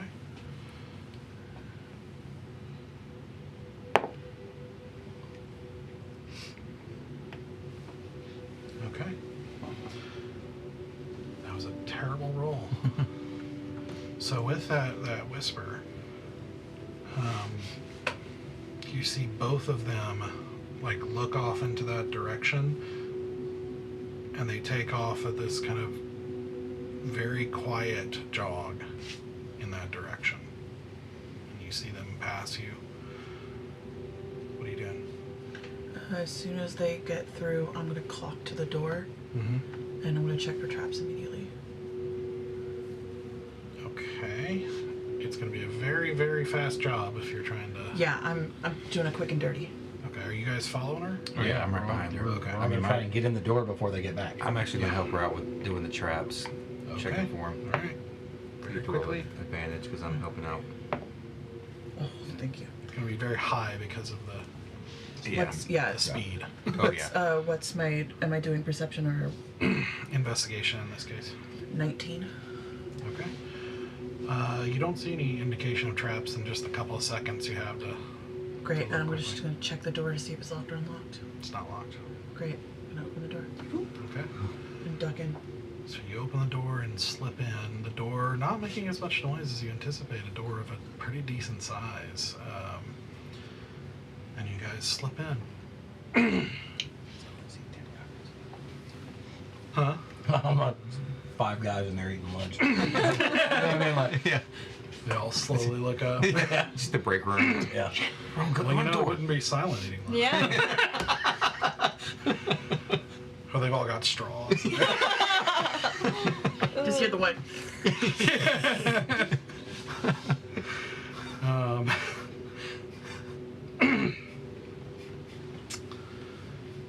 Inside of this chamber, you see a circular chamber. You can see now that this curve is probably going all the way around this circular chamber. Inside, you see a number of statues of what looks like various celestial creatures. You know, a couple that look angelic in nature, a couple that you have no idea what they look like, but you can tell they don't look evil. They look like they fit with the rest of these other statues. With each of the statues, somebody has taken some sort of chisel or something and made X's over all the eyes. And you can see all of the statues are covered, like stained and covered in something that you don't know what it is, some sort of dark substance. Across the chamber from you, directly across the chamber, kind of in line with these various statues, you see a large stone X. And on this X, you see a humanoid figure, like shackled, like straight up to this X, with wings. Battered, broken, only a few feathers left. Scarred, beaten, burned, cut. These guys before. And the cuts are not, the blood is not red. It's got a golden color to it. What would you like to do? Does it look like a like an Azamar, or does it look like a what are the bird creature guys? Aarakocra? Aarakocra. Well, Aarakocra is fully feathered, like... Yeah, so like, it doesn't look like, no, okay. Does it look like They have a beak and all that stuff. his guy? Definitely closer to that. He's not big. He's like normal sized. Okay. Like, you know, Arcthurian was huge. Yeah. No, I was just curious. And how high up is it? You're rolling, anybody wants to roll a nature check, you can. You can speak I'll roll. to angels, right? I can speak Celestial. I can speak any language now. Excellent. 15. I'm sorry, what am I rolling again? Um, 21. You got to cast some. Nope. Way of the sun and moon, or tongue of the sun and moon. Like I any got language this, I I've can still got that ring that I can speak. understand and I can speak it. 21. High level monk. Mm-hmm. 21 for Dope. nature. For nature? Yeah, this is definitely not human, like a humanoid. This is some kind of celestial being. The golden color of the blood doesn't quite match, but it reminds you of the liquid Anduriel had of a Paragon's blood. Okay, so this And is... so you're like, this is not something from this plane. Yeah. Did you say it was up, or is it just like in front of us? Like directly across the chamber from you. Okay. Okay, let's go up. Let's see if this dude can revive people. This is really fucked up, dude. Yeah. Can you bring people back? Do you have enough help? It's okay. I'm gonna just very cautiously, like looking at so I don't Yes. trigger anything. Yeah. Gonna Checking for walk towards traps. him. I'm checking for traps as I walk towards him. Okay. Perception or investigation? I'm right there with you doing the same thing. 'Cause Are you helping yep, me? Yep. I want to go over there. Perception is gonna be a 25. Okay. You don't see that. What you do see is, as you walk across in the center of this chamber, you see a large set of symbols, like this very complex, interconnected symbol that's kind of deeply engraved into the ground. And so you make your way across, but you don't see anything like trap oriented. I'm not gonna step like directly that. through. I'm gonna give it a little bit of a friendly Skirt. birth. Casting detect. Skirt. I'm gonna go ahead and cast I'm detect gonna skirt magic. that way. Okay. I'm gonna go ahead and cast detect magic. Okay.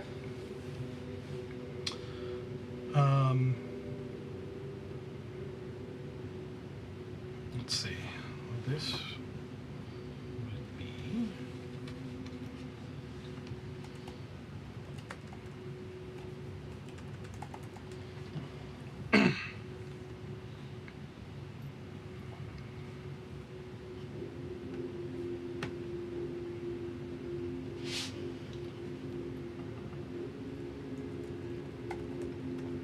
I'm dying inside right now.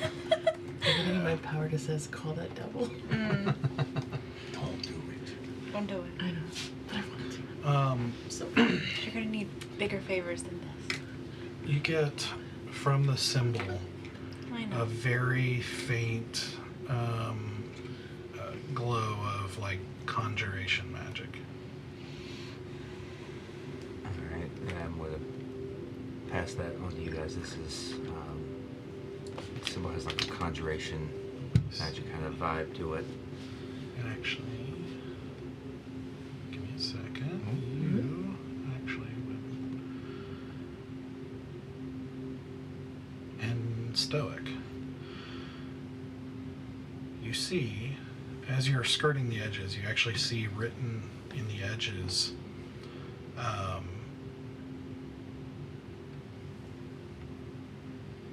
to those who would cross, the price has to be paid. That's not cryptic at all. In Abyssal. An abyssal, which I can read. Does somebody want to roll an Arcana check as you get closer to the being? Are you wearing the Arcana cloak Mm-hmm. thing? Let's look at that close one. That's gonna be 17, 18, 19, 20, 21, 22, 23, 23. 23. You don't really know how the magic works. You don't know anything about this type of magic or anything like that. You don't speak Abyssal. But as you're looking at this scene, as you get close enough, you're starting to put some things together. You see the grooves of the symbol have one line of groove that connects to basically like a larger slanted basin directly under this creature. This guy.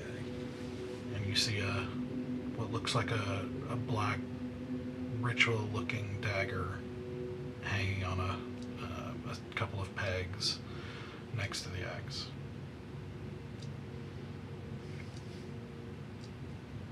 As you continue reading,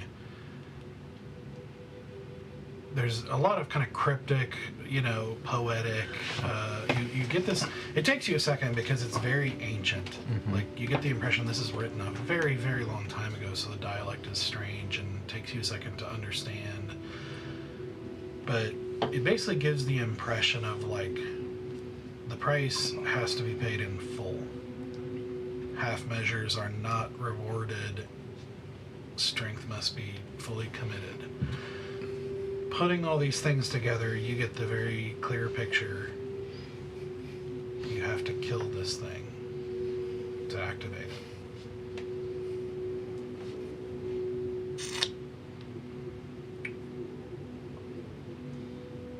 This just got awful. More awful.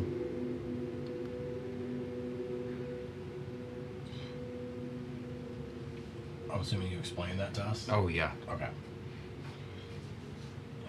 And we're sure this is the gate. It's written in abyssal. I mean, that's a pretty good indicator.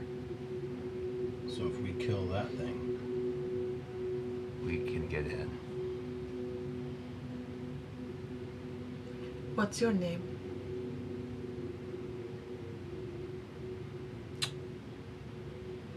You hear just the faintest of whisper.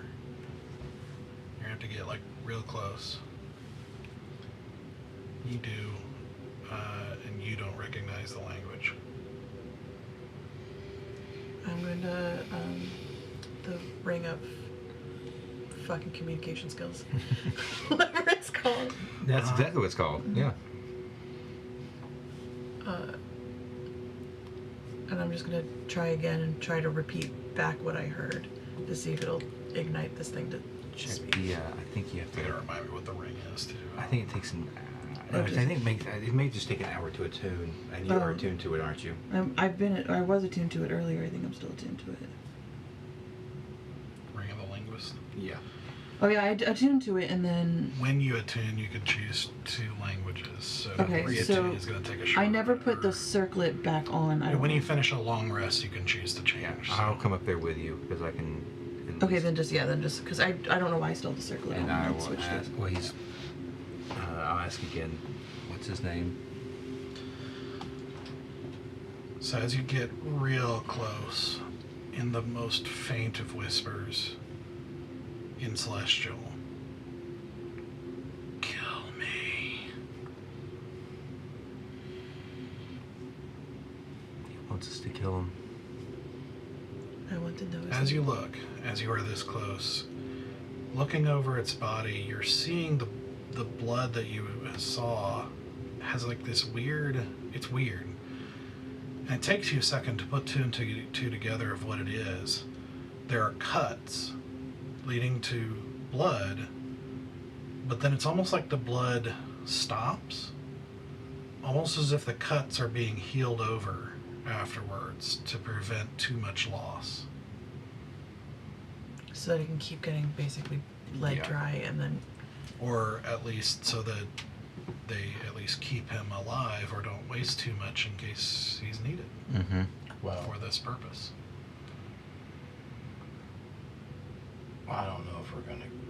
I mean, I guess we're gonna have to, but before we do, and I still have vials, and I'd like to pull out a vial, and I'm gonna cut the guy a little bit. I will remind you. So you totally can do that. So you take your knife and cut this creature, and you just see like he barely reacts. You can see he's just so run down, and you see just kind of a twitch in his face, pain as you do so. And I guess you take some of this Take some of the blood. blood. Because I remember that. It wasn't even a killing blow. You're just Well, gonna harvest him a just little bit contributing to before what he's you been kill through. him. Yeah. But you gotta understand that, like, when we were up in Dude's chamber, right? I can't remember his name now. Endurial. When we were up with Endurial, the magic that he needed to free the world spider, he was only able to do using that blood.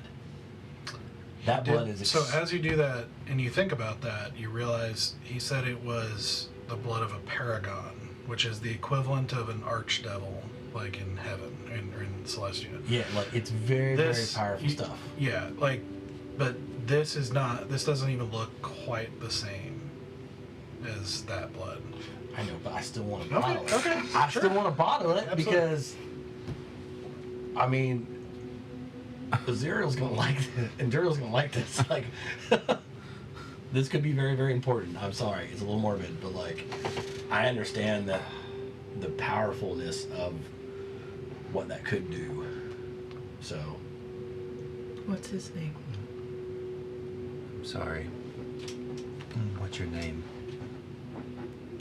it's a custom item. He repeats, "Kill me." We will. What is your name? I'm translate back and forth. Kill me. No matter what you say, that's just all you get from him.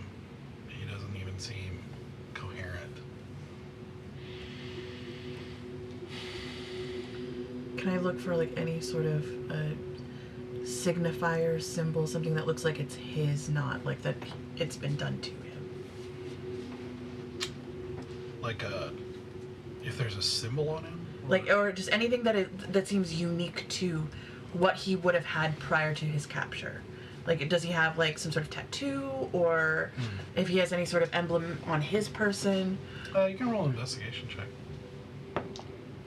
Investigation is gonna be a 15. Okay. You're not really finding anything. Like, what clothes he has basically has like, it's like the equivalent of a really ratty loincloth, and that's it. And, you know, you're not seeing much. Like, there's a lot of charred and like burn scar across his body. There's lots of indications of broken bones and things of that nature. It just, you know, you look at him, he doesn't even seem like he's physically, how do I explain this, like his physical structure is even correct anymore, because it looks like it's been mangled. Then I'm gonna grab my knife.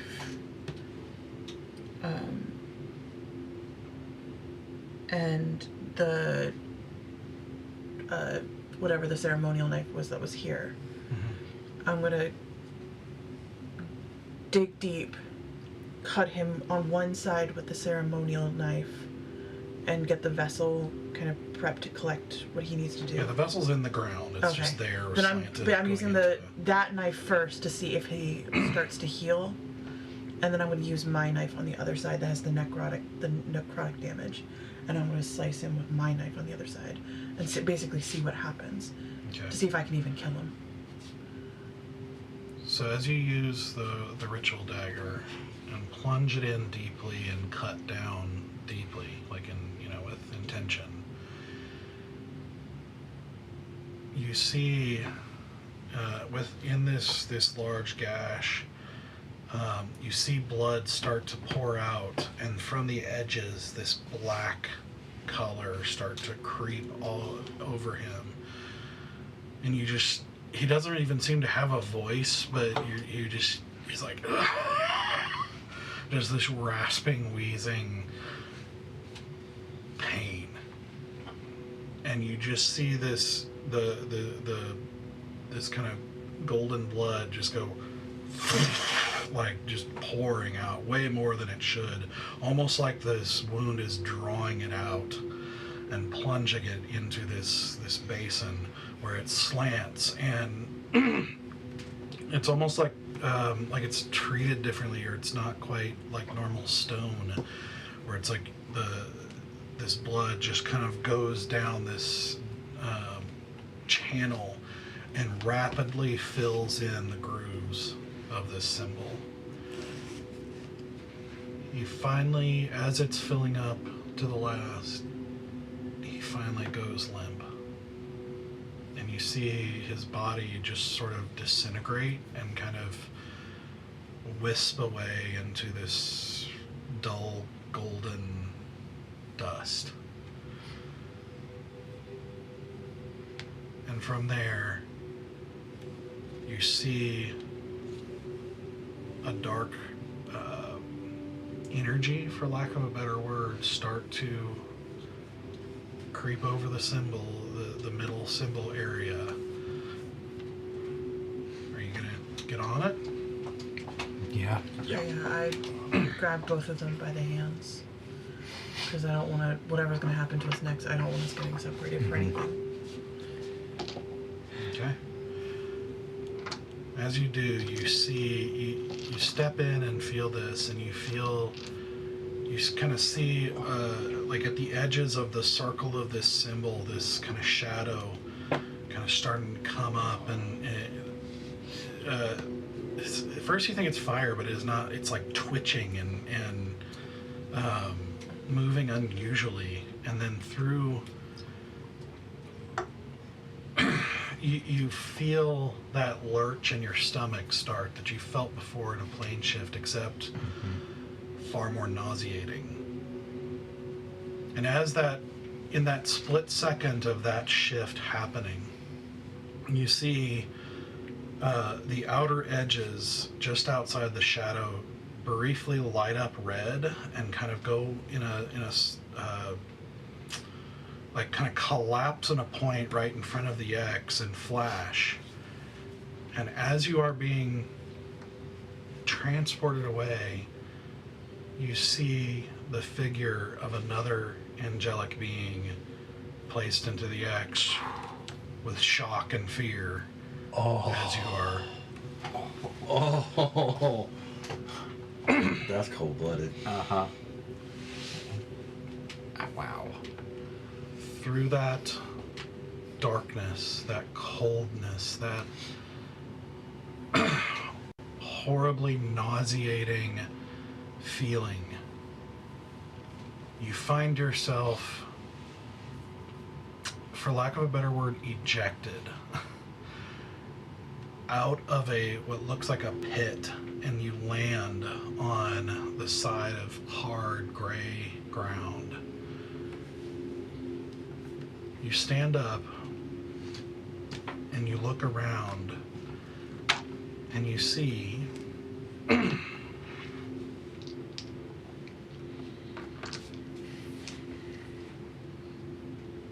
I'll show you next week. I thought I had the illustration ready. You see a large, very mildly hilly plain stretching out into the horizon every direction. And it doesn't seem like it's curved. It just keeps going in every direction. Full of different sizes and kinds of pits, like black, colorless pits. In the sky, this gray sky, you see like a distant, hazy red sun. And you instantly feel like it's, even though it's dim and distant, you get that feeling on your skin like when you're getting sunburned. It's like that, just that kind of weird stinging, burning feeling, very mildly. And you are now in Broken Reach, the first layer of the abyss. And that's where we're going to end things. It's like an acid trip version of the Holes movie. Sure. Yeah, that's where That's where my brain went Everywhere. immediately. Oh man. Man. Too funny. That happened in exactly all the wrong ways. Like there was they rolled really high on their stealth check, so they were able to get that surprise round. They were invisible, so they had that advantage, and then the guy rolled 2 4s on a D4. On a D4. Yeah. He only had 8. I literally just had 8. It's the one skill that's low. I was like, oh. Yeah. I did not anticipate it to go like that. It was That's just so like funny. a parade of wrong things. You know, All I had to be was a 10, and I rolled. a Yeah, 4. and then the failed revivify. Yeah. That was. Yep. Oh man. I mean, either we get your character back up, or you get the distinct honor of playing 3 characters on the campaign. I mean, Yes, immediately. It's about time someone takes the title from that guy. Yeah, I'm coming for you. I'm just gonna be just throw myself in danger We'll and throw die. Valen into the little endless trash chute, and now create my 3rd character. I've had a backup character I've been so interested in playing, and like Stoic just won't die. I have so many backup characters. Right. I thought Azura was going to die 20 times over. Right? She's tried. She's tried several times now. I mean, she has. We just keep bringing her back. To be fair, we played a one-shot recently, and I did the same, like, not intentionally, but I definitely went after Doug's character, and he didn't do anything for most of the battle. Yeah. He kept trying to move, and then I swallowed him with my creature. I was like, that's what happened. I'm really had a moment here where I was sitting here like, okay, this is totally unintentional, but how ironic. Yeah, how ironic. I wasn't going after his character, Ironic. but it happened, and then I was like, oh man, I made him so useless for this whole game. Yeah. It killed me in return. Yep, karma. Coming right back at you. First failed revivify. Yeah. Then Brutal. Oh, man. here we are. I'm like real butthurt right now. I love Abuelita so much. Me As too. the positive energy that this group needed, because we all sulk a lot. But also, it's probably good because she would not have been okay with that. Yeah. You stabbing that guy? She would have not been okay with that. But you're not. But you're. Kill him! Just kill him. Give him like a quick death. She like gutted him from. Yeah, so you should have done it while she was doing that. I didn't. You cut him before he even Just a died. little nick. Just a little. No, Get a no. vial of blood. Last torture for the room. I mean, Oh yeah, Little Nicks famously give you just a whole full vial of blood. That's how it works. I mean, Nah, it's okay. Yeah. but I was right because the moment she killed the guy, no more access Oh, to absolutely. it. So like, I got it when I could, and I Too funny. honestly I was thinking about feeding it to your corpse and seeing what.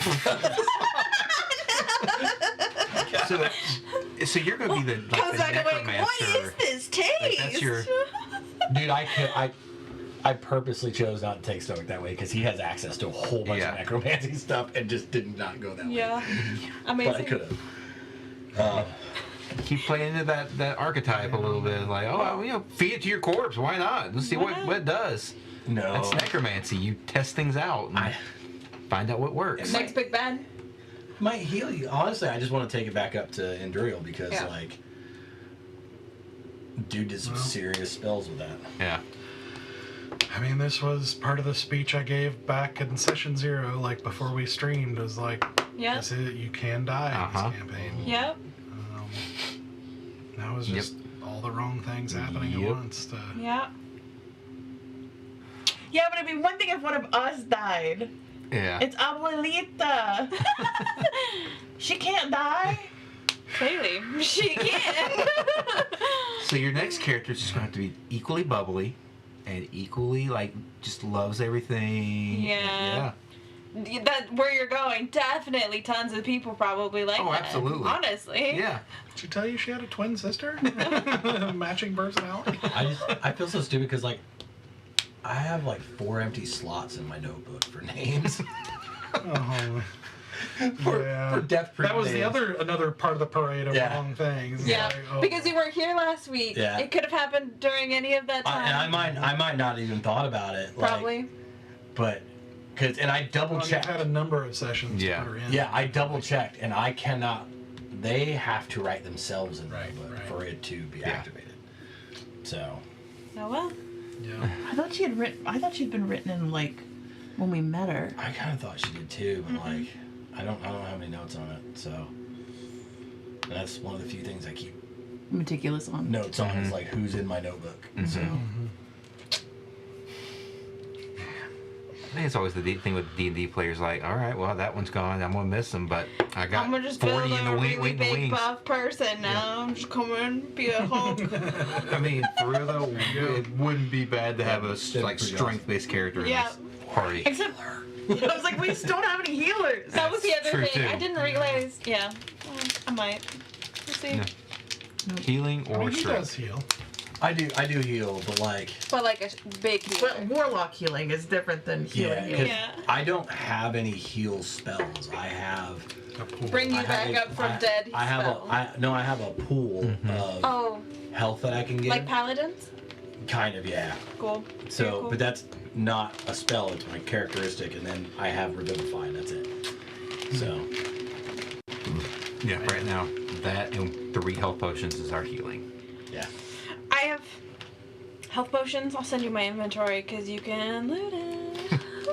Oh, you got good stuff too. You probably have a bunch. Of I have stuff all of already. Zenoa's stuff too. She gave me all of her magic items. Oh my so- gosh. Uh-huh. And yeah. Man, Time to loot the body. what an episode. I hate it here. I love it and I hate it here. Lots of twists. Oh. Lots of. I haven't gotten to do either combats. The last combat, my very first one with Abuelita, it was the creature that you couldn't talk, so I wasn't casting spells, so I didn't get to use 90% of my features. And then this one you die I right. died instantly. That's so terrible. It has so many cool features. Yeah. I do. Star form stuff. And like I was like, if I get up, I can become a massive beast with a really beefy strength, so that I don't like lose every. It's fine. It's so funny. We'll see what happens Comedy of errors. next time. We'll see what happens. There's supposed to be like a little town in the abyss, right? If I remember right. Yeah, I'm lots hoping maybe we can make it to the town and find somebody that can. We can do the one thing we were told not to do and make a deal. Yeah. Yeah, don't make a deal. So Make our, a deal? our partner here died. So what kind of deal are you offering for Day that? 1, 30 seconds in. Yeah. You know, it's a very folly thing to do. It is. Yeah, but how are we getting her back? Is she Yeah. coming back, or is she coming?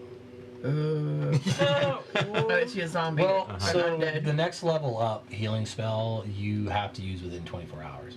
So we haven't taken a long rest yet, I believe, right? Yeah. Right? We've not.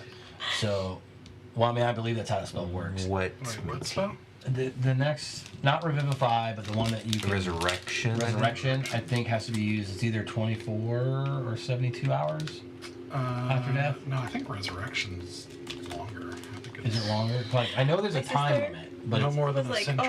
oh, you play. Really? Now you should play Tia, and then do like. Did She you have sent me the access to Louisa her? gift no. for Okay. just I'm being hoping big and somebody in strong. the So from abyss and from yeah. Auntie, I love Yeah. That's the spell we need to find. Is Yeah. somebody with. that Honestly, spell. if you come back as Tia, that would actually be really fucking That'd be funny. so funny.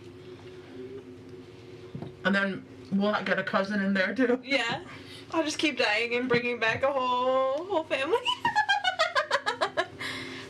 I'm looking for my abuelita. I heard she was here with you guys. Oh, she did. Her corpse is certainly here with us. Yeah, well, and you'll have to keep in mind if you ever did, even if you did find somebody to successfully do a resurrection, they take a -4 penalty to all attack rolls, saving throws, Right. and ability checks